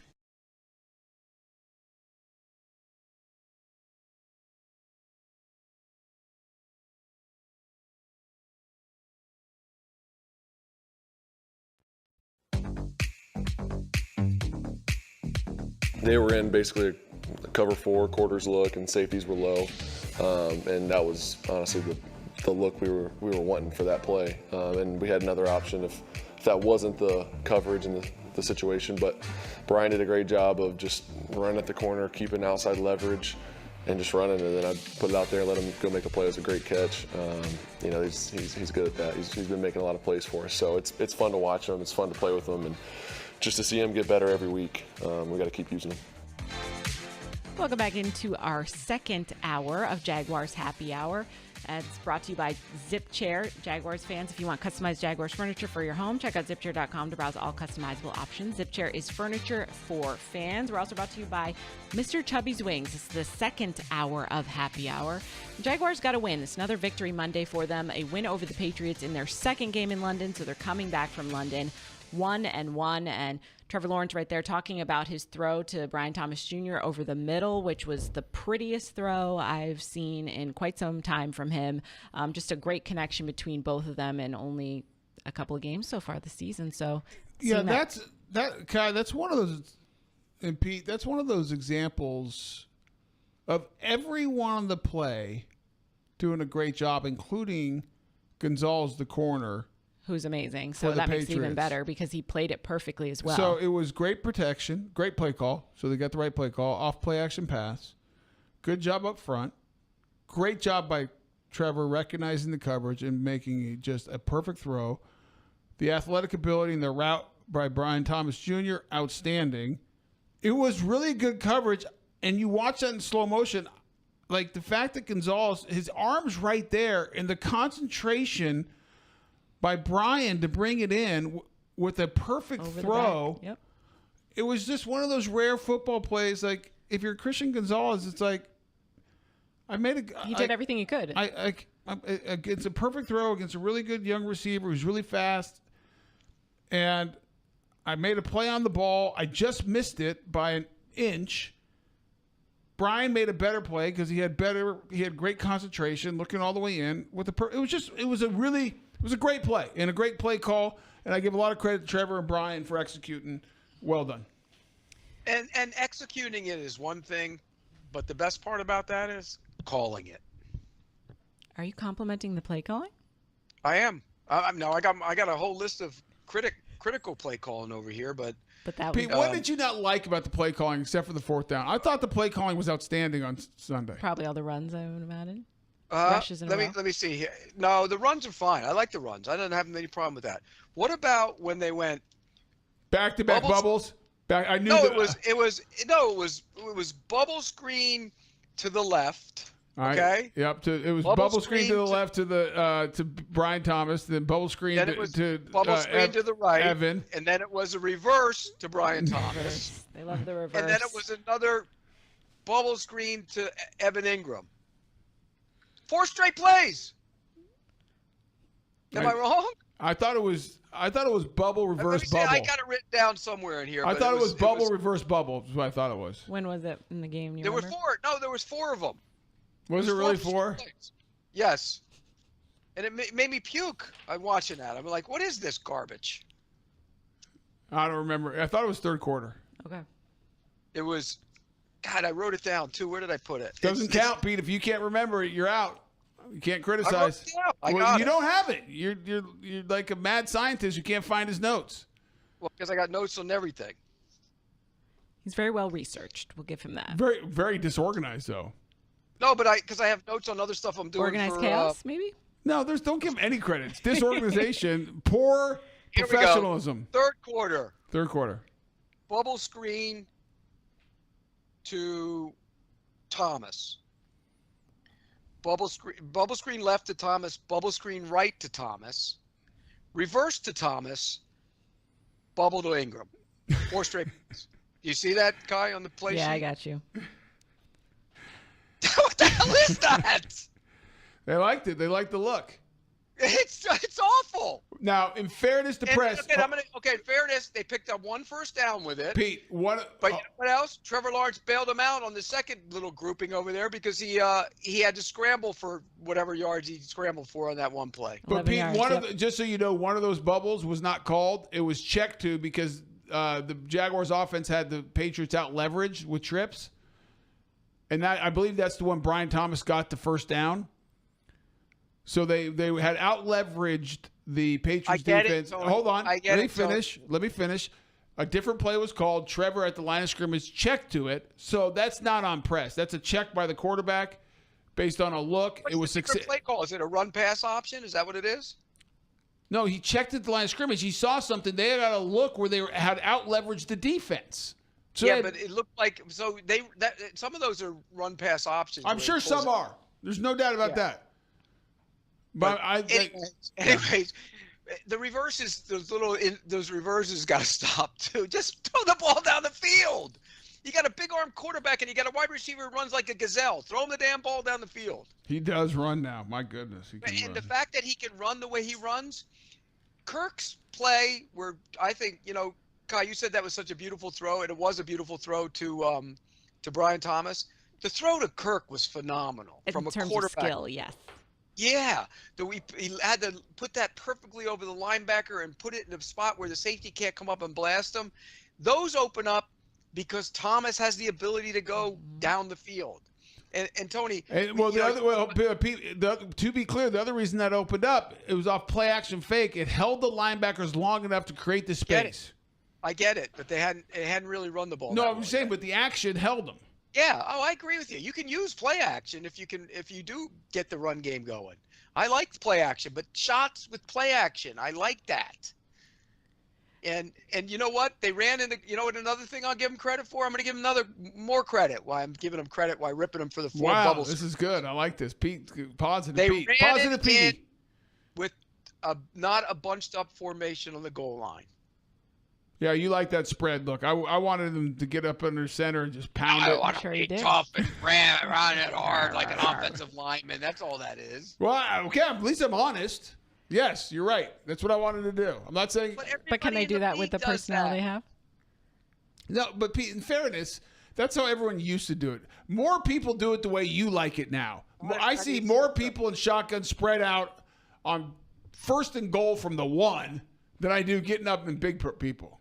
Yeah, I mean, look, it's getting that way, but it's still not. This team doesn't do it enough, I don't think. I think that considering the troubles they've had in short yardage situations, they should do it more.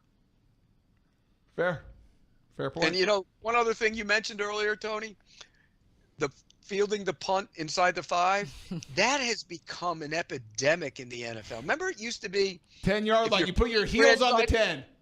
Yeah, let it go. Everybody's fielding punts inside the 10 and even at the 5.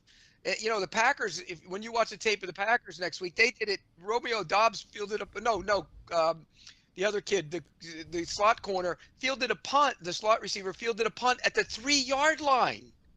3 yesterday. But when he fielded it, and it was like an over-the-shoulder catch almost because it was a booming punt. Yeah. And I'm like, so his momentum was taking him in the wrong direction. I'm like, what is he doing? And it worked out okay, but it didn't look great. And then halfway through, I'm like, thank goodness. Actually, it wasn't over the shoulder, but it was. I mean, this one, I don't. When you look at this one and you say, okay, why is he fielding it? He fielded that because he saw that it was a giant hole right in front of him. My question: were the Patriots playing with 8 guys on the field because no one even got near him? No, it was so well blocked. But look at those blocks. Yeah, they weren't those even are great blocks. Look at those blocks. But it also goes to this part of the equation. Why in the hell did you spend all that money on Devin Duvernay? Anything? Give me something on that. They knew they had this kid. He was a returner. I don't know if they trusted him. I don't think the trust is there. I think the trust is there now. Do they trust him now, Kai? That's how you find returners. You draft them, develop them, and trust them. That was special. Here's where I think this came into play. Ready? You know what I think? I think they overthought it, and here's why. I think they thought if they get Duvernay, they're going to be ahead of the curve on the kickoff rules, and we're going to have 2 guys, and we're going to set the trend, and this and this and this and everything else. And the reality is, all anybody does on those kickoffs, they just boom them out of the end zone.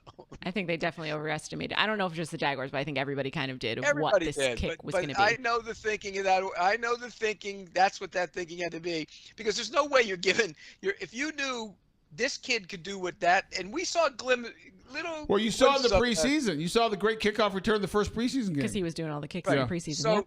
so bottom line is they wasted the money on Devin Duvernay. How much did they pay him, Pete? I don't even remember. It's like 2 years and like $8.5 million or something like that. So Too much. 4 a year? Yeah, no bang for the buck. We don't know that yet. He had a great return. Duvernay had a great return in the Colts game. Okay, but he's a returner. You don't pay a returner. They paid him in today's money, not a lot of money, Pete. And by You the had way, one sitting on the bench. okay, but Duvernay is a good returner, and he helped us win a game against the Colts with a great return that set up a touchdown. You don't pay a returner. God, you are so negative, Pete. We won the dang game. We got a couple compliments. I mean, out we've of him. been so negative on this show because they deserved it. Like, now you're still attacking. Give me a break. I'm just being a realist. Somebody's got to bring some levity to the program when you're waving your pom-poms over there. Levity? Well, there's a difference between realism and levity. But levity means you're joking. There's no joking with you. You're serious. I'm bringing it down. Pete, you like him as a returner, and you talk about Kirk being available if someone calls about it. Do you feel like Parker can fill that role right now? Yes, I do. I don't look, he's not going to be Christian Kirk, but if somebody makes an offer to you, is desperate for a wide receiver. Well, it depends. Tell me what happens this week first, guys. Can we like we won a game? I also if worry. we win this week, let's wait. Yeah, but Tony, you always got to be prepared for every scenario. Well, I'm prepared, but I'm trying to like hang in there because it's been a miserable year so far, and trying to hang in there that we can find a way to beat the Packers, a good team. Yeah, I think. That's all I'm trying to do. Okay. I'm not saying, Pete, I agree with you. If you lose this week, the phone's ringing, I'm listening. But until then, I'm holding off. Unless, obviously, if someone comes and offers you something stupid. What are you listening to? You getting calls? For what? I don't know. You got something to tell us? No, I was saying if he was getting the call. I was speaking to what you were saying as a team. Are you leaving the program on us? Or what are you No, doing? I'm not going anywhere. I'm saying I'm going back to what you said. If people call, you listen if you lose this game. That's what we said the last hour. Am I not right? Am I wrong about that? Right. By the way, Jacksonville, leave me alone. I know nothing. So that's all I'm going to say on that. Can I say me too? You drugged me into this, Pete. I didn't drag anybody into anything. I don't know. Somebody made a fake DM or something, and I had nothing Keep to do me out with of it. it. I had nothing to do with it. I think it's, you know what I really believe that is? I think that's wishful thinking on a lot of people's parts. I'll be honest with you. Let's talk about the Jags. Big victory. Green Bay. You know what we need to do? When are we keeping it real? We're keeping it real very soon, shortly, actually. And then we're going to keep it real about the offensive line.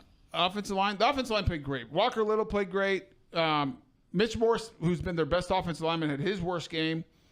But Cleveland was okay, not great. I mean, he had a couple, like on the third one, he got abused. On the fourth and one was ugly. On fourth and one, he got abused. That was one of those plays. Sheriff had some good moments and bad moments, and I thought Harrison was actually pretty good. Yeah, Pete, I saw live and I saw the replay of the Cleveland play on 4th and 1. I looked at Lageman and I said, I've been there before. That's one of those plays when it happens, you're like, I hope that play gets cut out of the film because I don't want to watch that ever again. It's like there's certain plays as an offensive lineman, and anyone who's played the position, anyone, the greatest, the guys in the Hall of Fame to guys who get one, play just one season. If you've ever played the position, I don't care who you are, you've been in a situation where you have a play in a game and the first thought is you're like, oh no, that's on tape. I don't want to ever see that again because it's just a bad play. You're out of position. Maybe you get too high. You get pushed.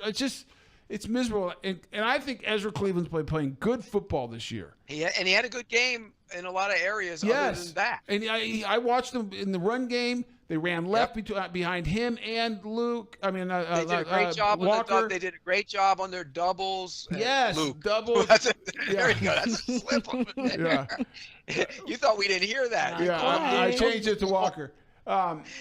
But here's the other thing, Tony. And he had some great pulls on the touchdown. Yeah. He had a great pull. I mean, but that was a bad one. A couple of them, though, like on that, I think it was on the 4th down run or the 3rd down run, the same thing shows up that we get annoyed about.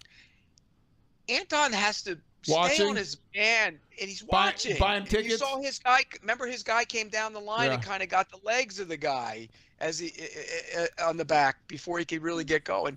They gotta be careful of that. They do that a lot. Buying tickets. Can we, on keeping it real? Mm-hmm.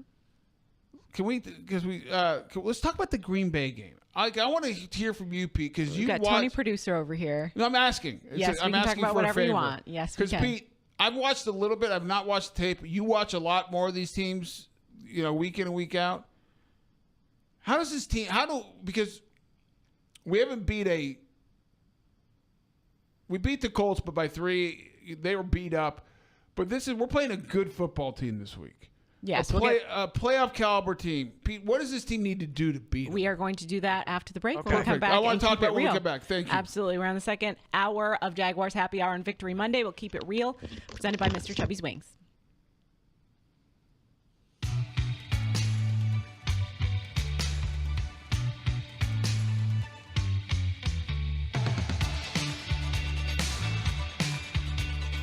Mr. Chubby's Wings is a whole lot more than just wings. Craving the ultimate game day experience? Look no further. Swing by Mr. Chubby's and indulge in the biggest and best wings in town, all while soaking up the lively atmosphere with fellow sports fans. With plenty of game day specials and locations on the West Side, Fleming Island, Ponte Vedra Beach, and new this season, Everbank Stadium, they're here for all your game day needs. Mr. Chubby's Wings is a proud partner of the Jacksonville Jaguars. Mr. Chubby's Wings, before the game, after the game, and during the game.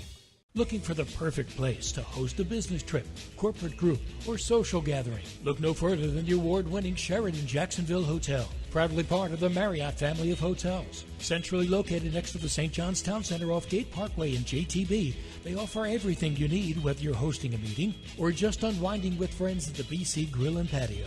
Discover comfort and convenience like never before. Search Sheraton Jacksonville or call 904-564-4772 today. Jacksonville builders score big with DL Cabinetry. As the official cabinet supplier of the Jacksonville Jaguars, they offer top quality kitchen and bathroom cabinetry for any project. Enjoy fast turnaround, complimentary design, and great prices. Visit dlcabinetry.com today to learn more and to become a dealer. Limited spots available. DL Cabinetry, the winning choice for builders. Daly's Dash is not only your Jaguars game day stop, but a great place to grab a meal any day of the week. To honor the Jags and the fans, we've crafted the Duval Sub. The Duval comes with freshly sliced turkey, ham, melted cheddar, and habanero jack cheese, topped with crisp lettuce, fresh tomatoes, and a double portion of our secret sauce, all served on a fresh roll. Come by your local's Daly's Dash today to get your delicious Duval Sub. Daly's is the official convenience store sponsor of the Jacksonville Jaguars. Brooks Rehabilitation is proud to be the official rehabilitation partner of the Jacksonville Jaguars. We are here for them, and we are here for you.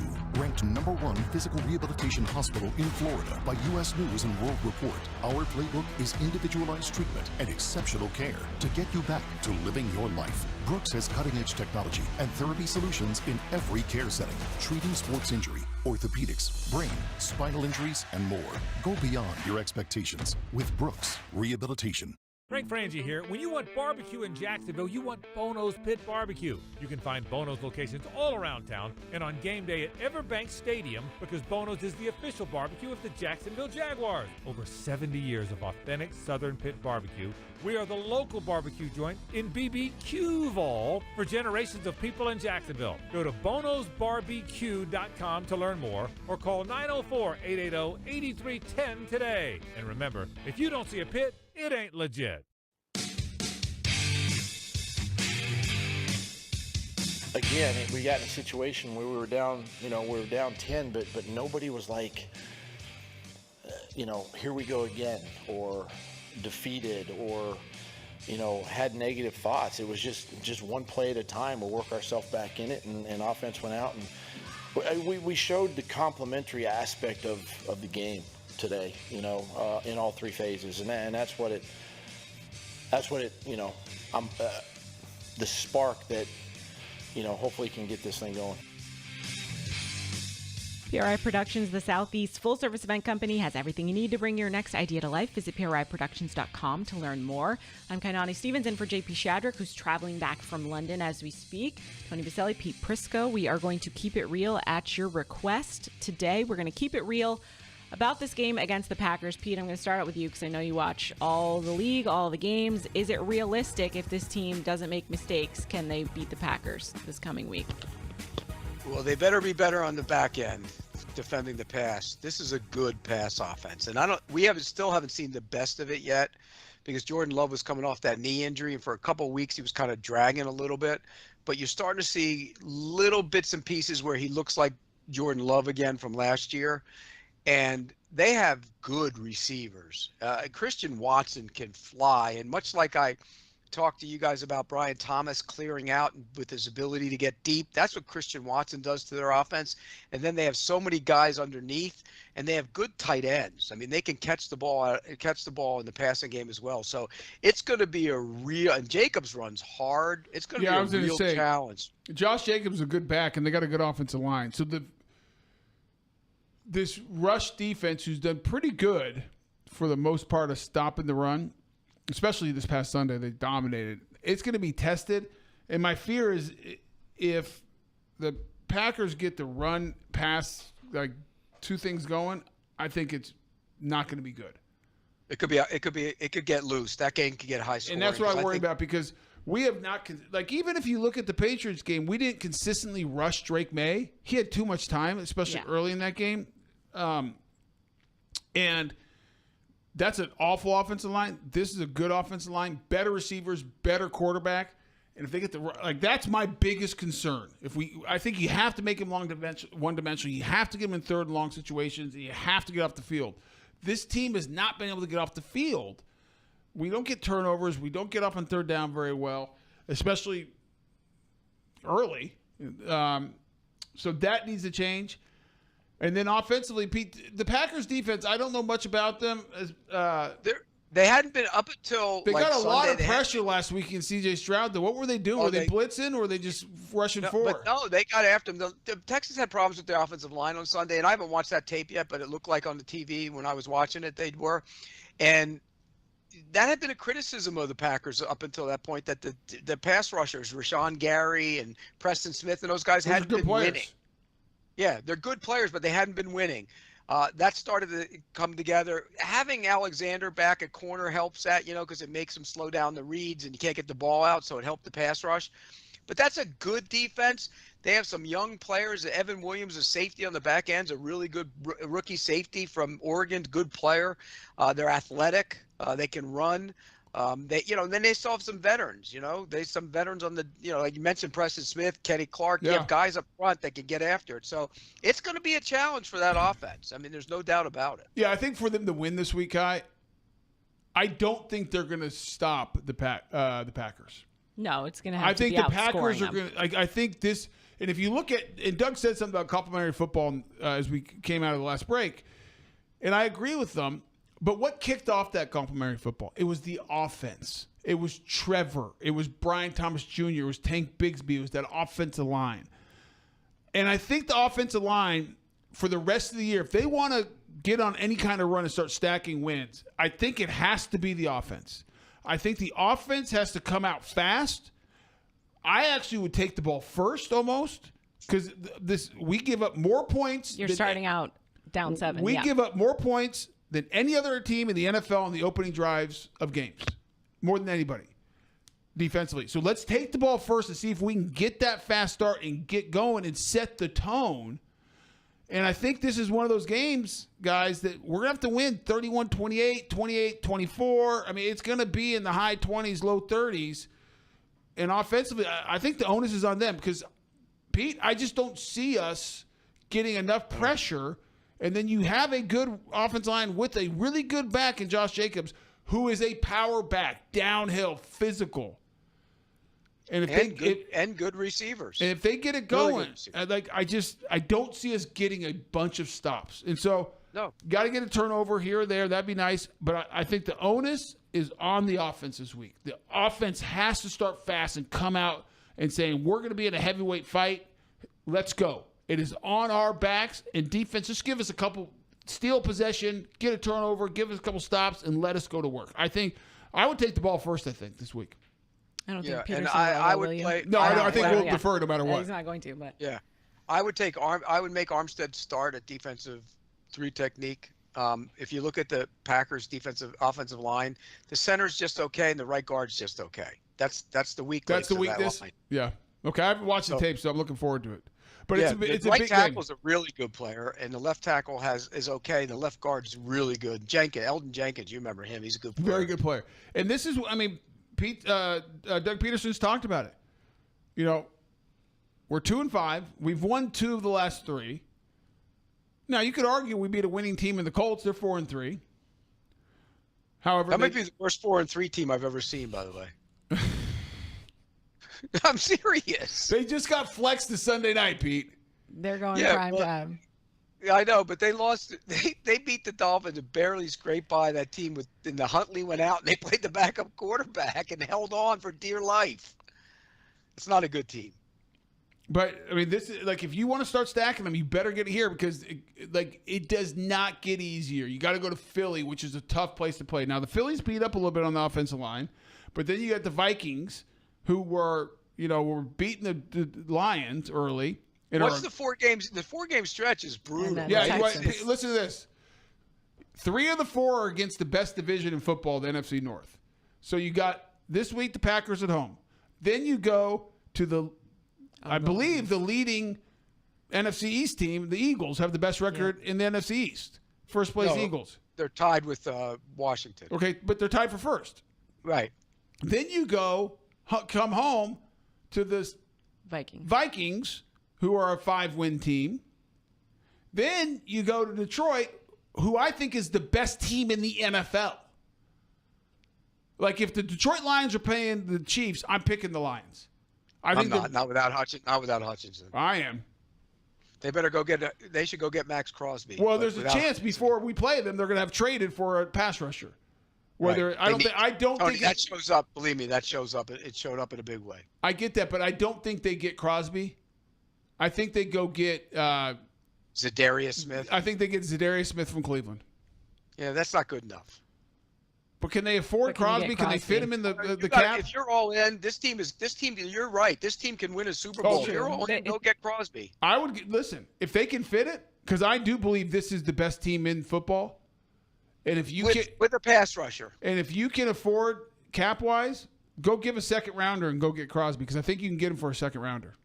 I would do that. And if you had to give up 1 and you think you're going to be good, you late 1, go get him for that too. You notice Crosby sat out this week, and that guy doesn't sit out for anything. And you know what else he did? No, he played this week. Oh, did he end up? But he didn't practice all week. Sorry. You know what he did? That's what I meant. He didn't practice all week. He didn't play. But they came out. He said he's open to being traded because he's going to be a part of the rebuild. That's exactly right. He wants out. I can't blame him for that. And if I'm Detroit, I get him and make it happen, because with him, they can win a Super Bowl. If they don't get a guy like Crosby, they're not winning a Super Bowl. They're good on offense, though. My goodness. Ooh, yeah, and they've made Jared Goff into big time MVP candidate. They got 2 stud backs. They got an offensive line. I mean, they're good. Now, here's the funny thing about the NFL, though. We are saying this right now, but the league is funny, and I'm not wishing this on anybody. But every team is 1 or 2 key injuries away from being very average. That's the beauty. That's the sad part. But that's the beauty of the NFL, because you don't know until you get to December. It's a survival test. Making it that far and playing your best football at the right time of the year. At the right time. Right now, they're the best team. But it's in October. My opinion. The Chiefs are the best team. I don't think so. That defense is darn good, Tony. I know they are. They made Purdy look ordinary on Sunday. Well, but they were also without Trent Williams got ejected, which both guys should have got. That was late, though. But both guys should have got ejected. Ayuk blew his knee out. They don't have Christian McCaffrey. He played. I know, but up until this point, he's played pretty good football without those guys. Samuel was sick. He didn't play. Yeah, Samuel. I mean, they were without their. All right, come on. I mean, let's not make too much out of them beating the 49ers. But they couldn't run the ball either. And, they hadn't run the ball. The same offensive line was there. They couldn't run the ball. I'm not saying the Chiefs aren't good. I think the Chiefs are impressive at this point because they can always find a way no matter what happens. The fact that what's crazy about the Chiefs, and we don't play them, which I'm happy about, is Patrick Mahomes has 6 touchdowns and 8 interceptions. And that's what I mean. And they're undefeated. That's amazing.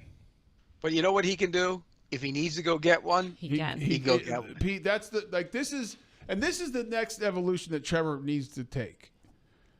When you have the ball in the fourth quarter and you have to go score, everyone in the stadium has to know you're gonna go score. Like, there's certain guys in this league, just know when with they a certain get amount of it time. with 2 or 3 minutes, and you're like, oh, they're going to go score. They're like Mahomes, he's gonna go score. Josh Allen, he's gonna go find a way to score. I mean, there's certain guys. The Detroit Lions is a team behind Jared Goff. I mean, give him credit. Did he end up with over 150 passer rating again? No, but his stats are amazing. He's the only quarterback. He has a completion percentage of 83.5 in the last 4 games, which is the highest ever. I mean, it's incredible. Do you realize they have scored more touchdowns than he has incompletions in the last 4 games?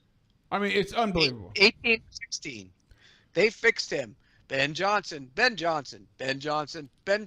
about my guy, Brunell? Give him credit. That's the quarterback coach. Give Mark Brunell a lot of credit. Done a nice job with the quarterback, too. I mean, look, Mark's a good quarterback's coach. A bunch of love to go around. But Absolutely. It goes back to keeping it real. This is the opportunity against a very good Packers team coming to town where I want to see. You're legitimate. You win it, you're a legitimate team. You win this, it changes the entire narrative of this season. It doesn't mean you're back in it, but you are now. It's different. It's different. It feels different going to Philly. It feels different in the division. It feels different in the city. It feels different in this building. And I think this is an opportunity because I think it's going to have to be the offense. I hope the defense plays better. I hope they clean things up. I hope they get off the field. I don't have a lot of confidence right now. That means offensively, Trevor, that line, Bigsby, Brian Thomas, Ingram, and it starts with Trevor. This is the opportunity. Go take it to him and say, hey, as an offense, we're putting this team on our back this week. We know we're playing against another good offense. We are going to go score. We're going to get into the 30s. And in the fourth quarter, when we have the ball, we're going to make the plays that it's going to take to win. That's what we need to see this week. And that's what I hope we see this week. And limit the bubble screens. For Pete's sake only, limit the bubble screens. All right, coming back, we're going to do our Fanatics fan questions right here on Happy Hour, presented by Mr. Chubby's Wings.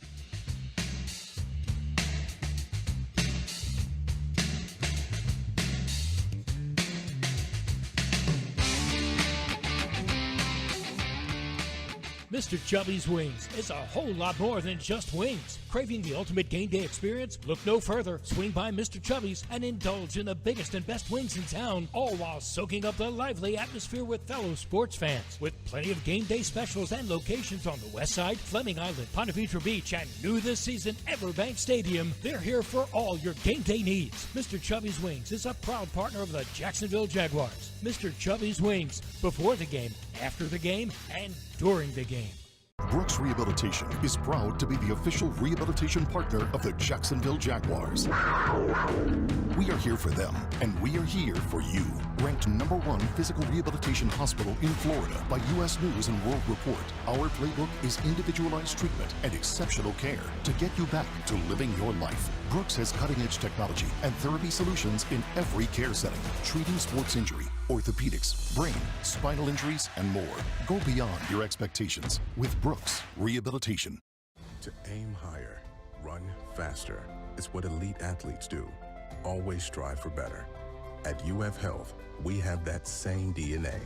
To not just treat a stroke, but to create a fleet of mobile stroke treatment units. To not just do research, but to use AI to save lives with one of the most powerful supercomputers in academia. We believe, like athletes, that human progress has no finish line. UF Health, National Medical Center for Team USA. You love free. And at Ameris Bank, so do we. That's why we're proud to offer worry-free, hassle-free Ameris Bank free checking. Manage your money your way with convenient access to digital, mobile, and telephone banking, all with no monthly service fee or minimum balance requirements. At Ameris Bank, we're with you. For more information or to open an account, visit our local bankers in person or online at amerisbank.com/free checking. Other fees such as overdraft fees may apply. Ameris Bank, member FDIC, equal housing lender. Are you ready to love how you feel, look, and live in every season? At Elace, we offer more than just luxury med spa treatments. We provide a serene, judgment-free space where you can reconnect with the best version of you. Whether you want to refresh your natural look with Botox or Dysport, pamper yourself with a relaxing hydrofacial, or rejuvenate your complexion with laser resurfacing, our expert team in Jacksonville is here to tailor treatments to your needs. Visit Elace.com today and start your journey to loving yourself.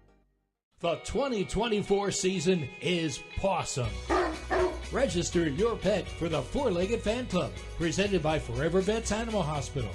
Your furry friend can access exclusive merchandise, events, and sweepstakes throughout the season. Fan club members will be automatically entered to win the Pet of the Game sweepstakes with 2 Jags tickets and sideline passes for pet owners, and the chance for your pet to be featured on the video boards as Pet of the Game. Visit Jaguars.com/promotions/Four-Legged Fan Club to sign up.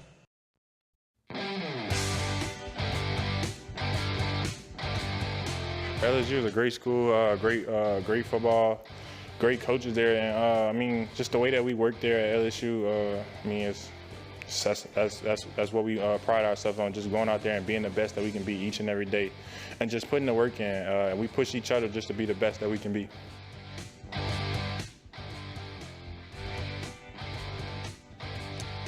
Welcome back to Happy Hour. If you're looking for the MVP of the truck game, you can check out the 2024 Ford F-150. Test drive it at your local Ford dealer. It's a proud partner of the Jacksonville Jaguars. Now, welcome back into Happy Hour presented by Mr. Chubby's Wings, and it's time for the Fanatics fan questions. Jaguars fans, you can gear up at Fanatics.com with all the latest Jag styles. Shop now, get today's special offer. Fanatics.com, officially licensed everything. We just heard Brian Thomas Jr. talking a little bit about LSU, wide receiver university. Pete, is Brian Thomas Jr. the best wide receiver in this class? No, but he's close. His former teammate is the best wide receiver in this class. Could he be by the end of this year, considering the quarterbacks? Could he be by the end of his career? Yeah, absolutely. I don't know if it'll happen this year, but he could be. Yeah, I think let's delineate between the best receiver and the best numbers. I could see Brian Thomas Jr. putting up better numbers than Malik Neighbors because of the quarterback he's dealing with. But I think, and he was hurt. He missed a couple. And Neighbors was hurt. But based on when both have been on the field, it would be, as much as I love Brian Thomas Jr., and I do think he has the potential to be one of the best receivers a really good receiver in this league and upper echelon. I think it would be unfair, and we'd be forgetting what Neighbors did the first 4 weeks when he was healthy. Not only that, Neighbors was a better receiver at LSU. He was. And so like, here's the thing. He's better than Harrison. Yes, right now. And he will be. Look, when he came out, one thing about Marvin Harrison that bothered me is there's no real suddenness to his game.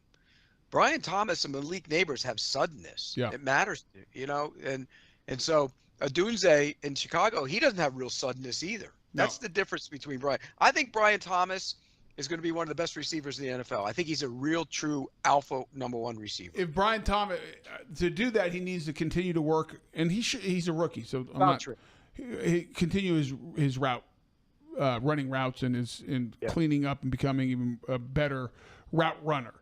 Like, I saw something, and I don't know if you're going to get to this question or not, so if I'm stealing your thunder, Kaya, forgive me. I'll tell you if we have it. But Go one ahead. of the questions coming in is Brian Thomas Jr. the second best receiver in the history of this franchise? And I'm like, did you forget about a guy named Keenan McCardell? I think they're going off potential, and there's. But I'm like, you don't. That's like Jimmy Smith is. Keenan's one of the top 15 receivers in yards and catches and yards. I'm not saying they're right. I'm just saying people like to get excited about things. Best drafted wide receiver. Well, hold on, time out. I don't like doing this to young players, and we do that too often here. Like, everyone pump your brakes. Brian Thomas Jr. is a heck of a football player and is having a great rookie year and has all kinds of potential, has a skill set that is rare. He can go get it, he can run by people, and he's good when the ball's in the air. No doubt about it. Like, he has a chance to be special. But please, don't even put him in the same sentence as Jimmy Smith at this point. Jimmy Smith arguably should be in the Hall of Fame if you go watch him. And if you go talk to any Hall of Fame corner who had to play against Jimmy Smith, they didn't want to line up against him that day because that's how good Jimmy Smith was. And Keenan McCardell was an absolute beast and one of the best receivers in an era when you went across the middle, you took your life in your own hands. And he went across the middle and played the middle of the field as well as anybody. And as Pete said, is a top 15, all-time, yards or near there.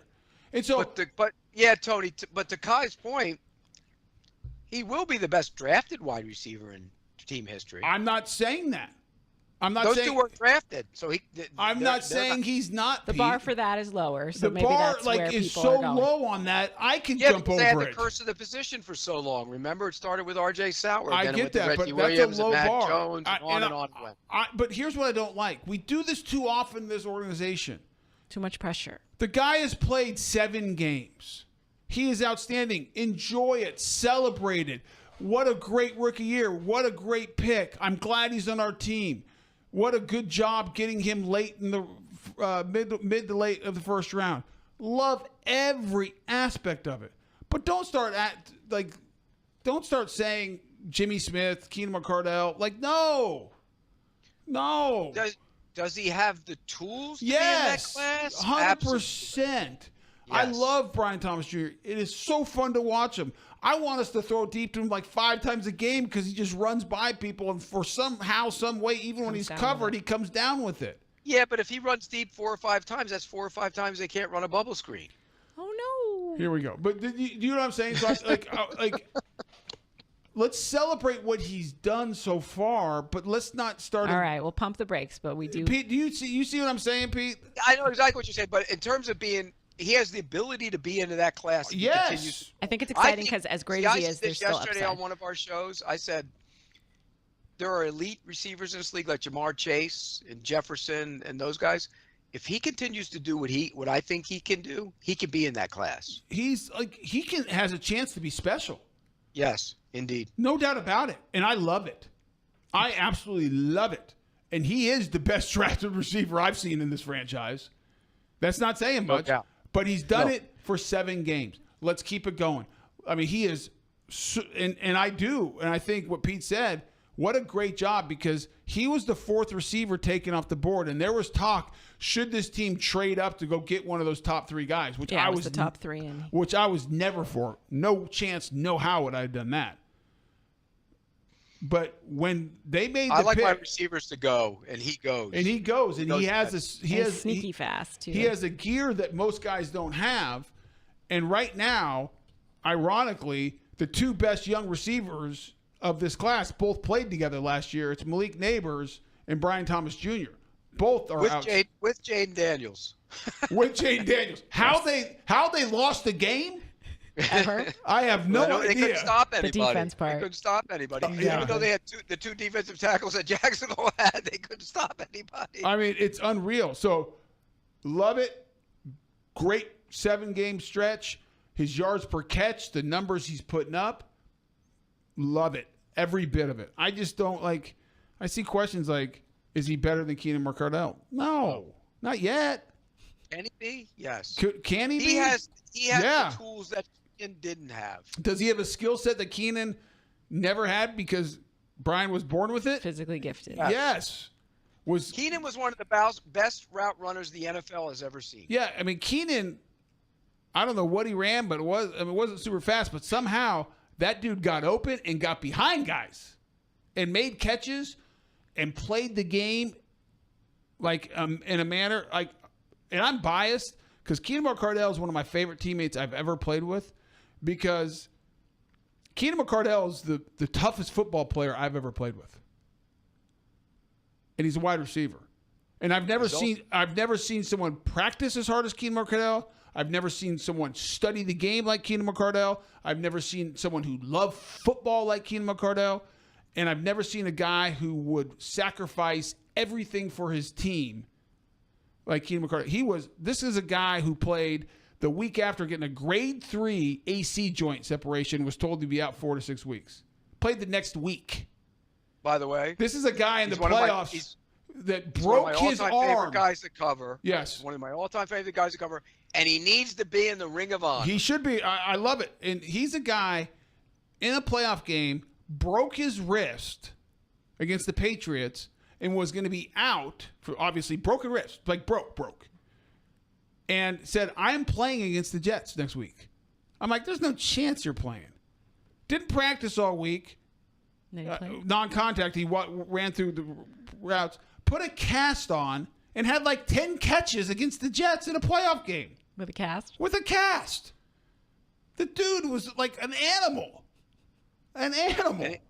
And he should still be in the building, by the way. That's a whole nother story. And by the way, one of the best receiver coaches in this league. Yeah, that's what I mean. He should still be in the building. And I'm not taking anything away from Chad Hall. He's our coach. I'm glad he's here. He's a good football coach. I'm just saying, and I think, now you can argue this. Okay. That Brian Thomas Jr. is the third best receiver in the history of this franchise. You can argue that. That you can say. You can argue that all day long, and I don't have a great argument against it. All right.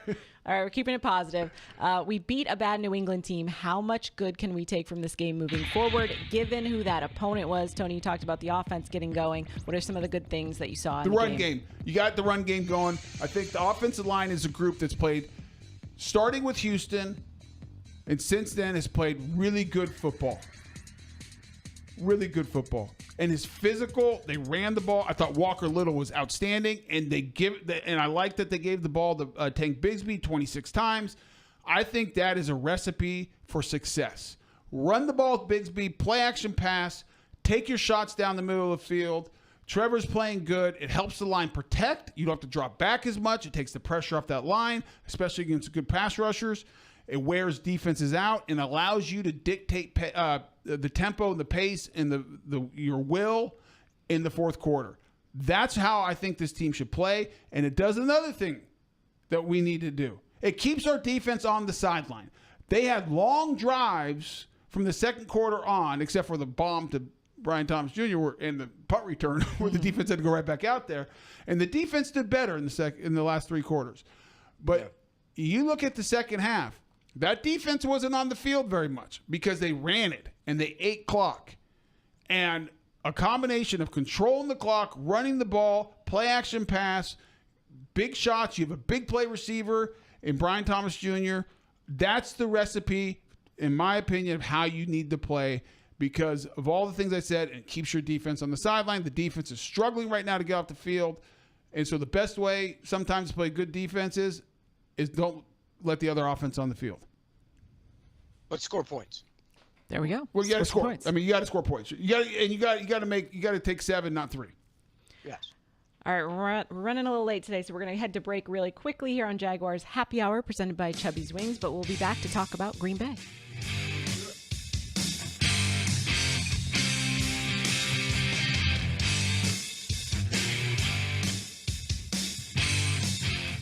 Mr. Chubby's Wings is a whole lot more than just wings. Craving the ultimate game day experience? Look no further. Swing by Mr. Chubby's and indulge in the biggest and best wings in town, all while soaking up the lively atmosphere with fellow sports fans. With plenty of game day specials and locations on the West Side, Fleming Island, Ponte Vedra Beach, and new this season, Everbank Stadium, they're here for all your game day needs. Mr. Chubby's Wings is a proud partner of the Jacksonville Jaguars. Mr. Chubby's Wings, before the game, after the game, and during the game. We need to define a great deal in today's new home market because the so-called great deals that you find on every corner just aren't the same as the incredible opportunities you'll find with a new Dreamfinder's home. How about 2.99% in year one in one of Dreamfinder's 15 communities across North Florida? Now that's a great deal. 2.99% interest rate in year one and a beautiful new Dreamfinder's home. Visit dfhsalesevent.com for for our largest savings of the year on move-in ready homes. That's dfhsalesevent.com. It's not about how you start the job. It's about finishing what you start. The Ford F-150 truck can help. Get the freedom to choose between available gas, PowerBoost Hybrid, or all-electric powertrains, all delivering the power, capability, and efficiency needed to get the job done right. Just another reason why Ford F-Series is the best-selling truck in America 47 straight years. Ford F-150, proud partner of the Jacksonville Jaguars. Chelsea here. Another month and another high utility bill. Those old windows and doors might be the culprit, letting valuable energy escape. At Renewal by Anderson, our energy-efficient windows and doors have the latest advanced technology, keeping your home comfortable all year round. Renewal by Anderson has a limited-time offer. Buy 4 windows and/or patio doors and get the 5th one free. Plus, enjoy 0 money down, 0 payments, and 0 interest for 12 months. Some restrictions apply. Visit bestwindowsflorida.com for all the details. License number CGC 1527613.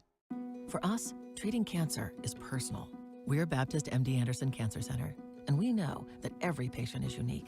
So you'll have a plan created by world-renowned doctors and tailored to your needs.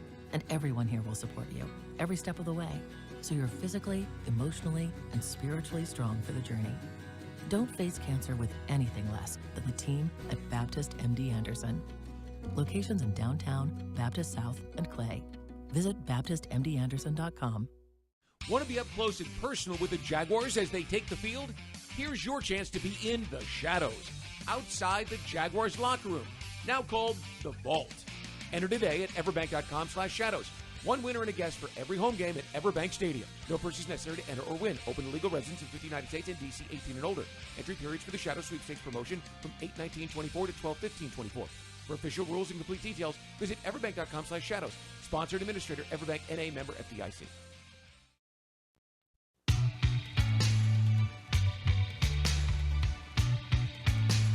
Most definitely it was for us all just to continuously stay together as a unit like we know we can be, and as a franchise in general, we needed that.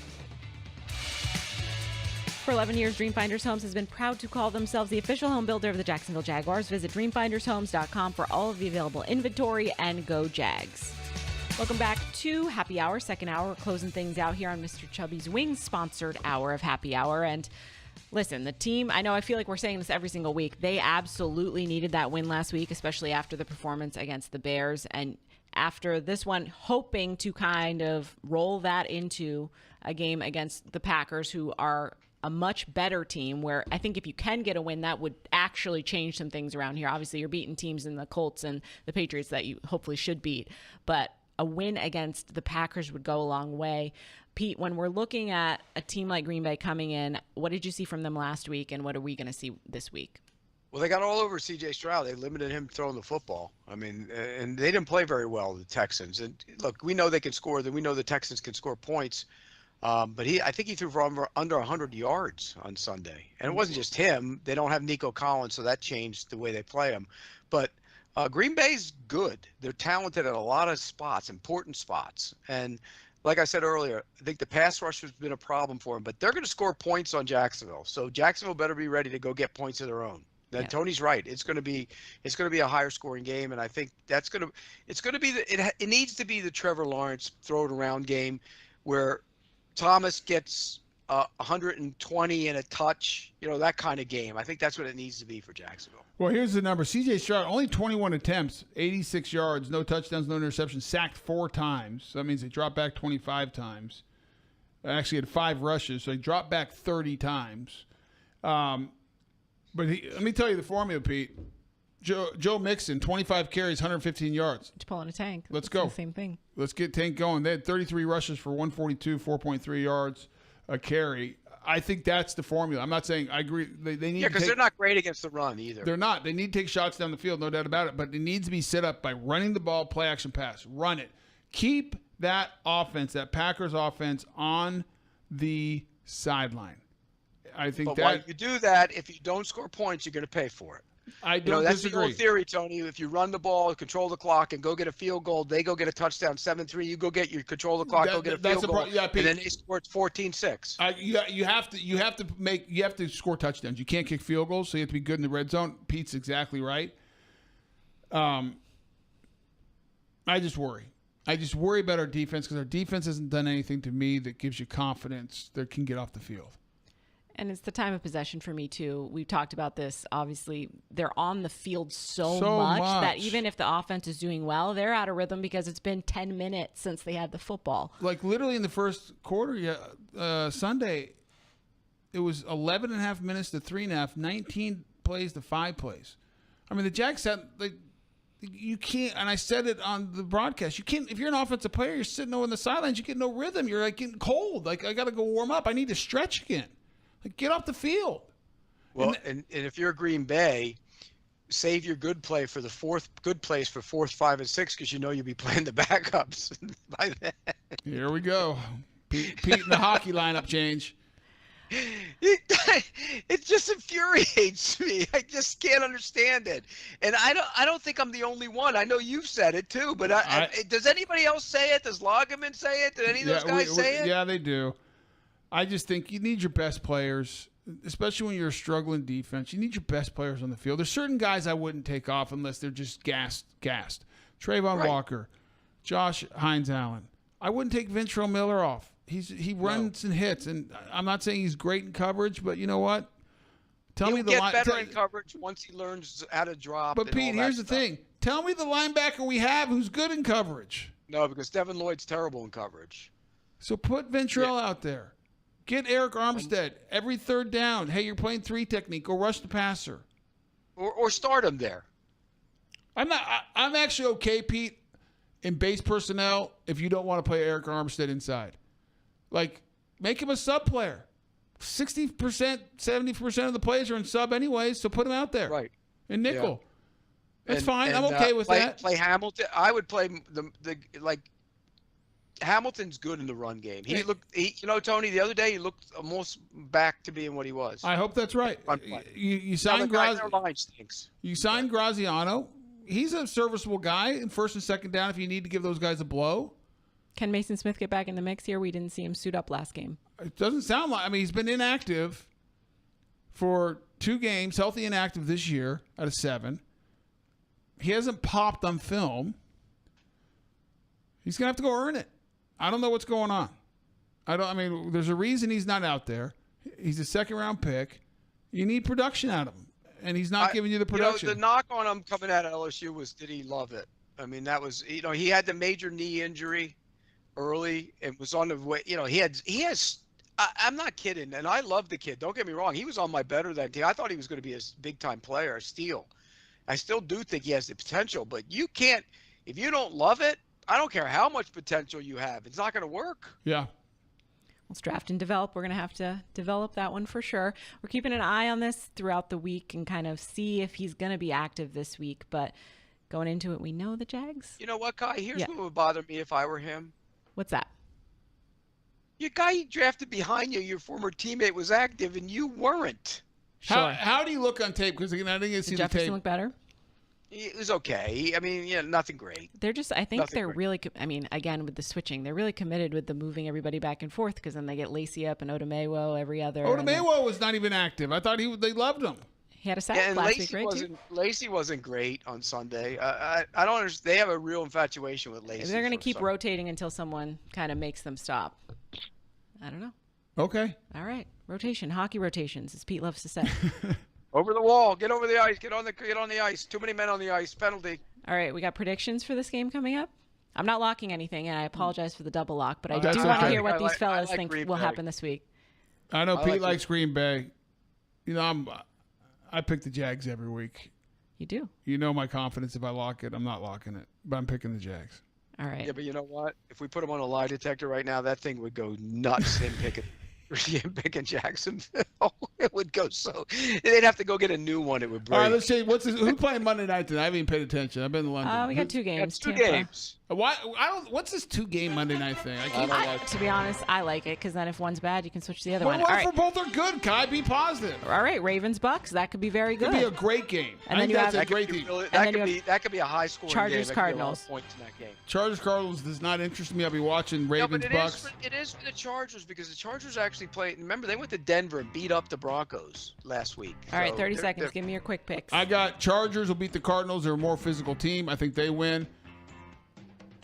I'm going to go Bucks. I think the Bucks are sneaky. Me too. I think they get a win against the Ravens. All right, thanks, gentlemen. Thank you for letting me sit in for JP Shadrick. He'll be back on Thursday. He'll be back next Monday. I appreciate you all everybody behind the scenes. Thanks for joining us on Happy Hour.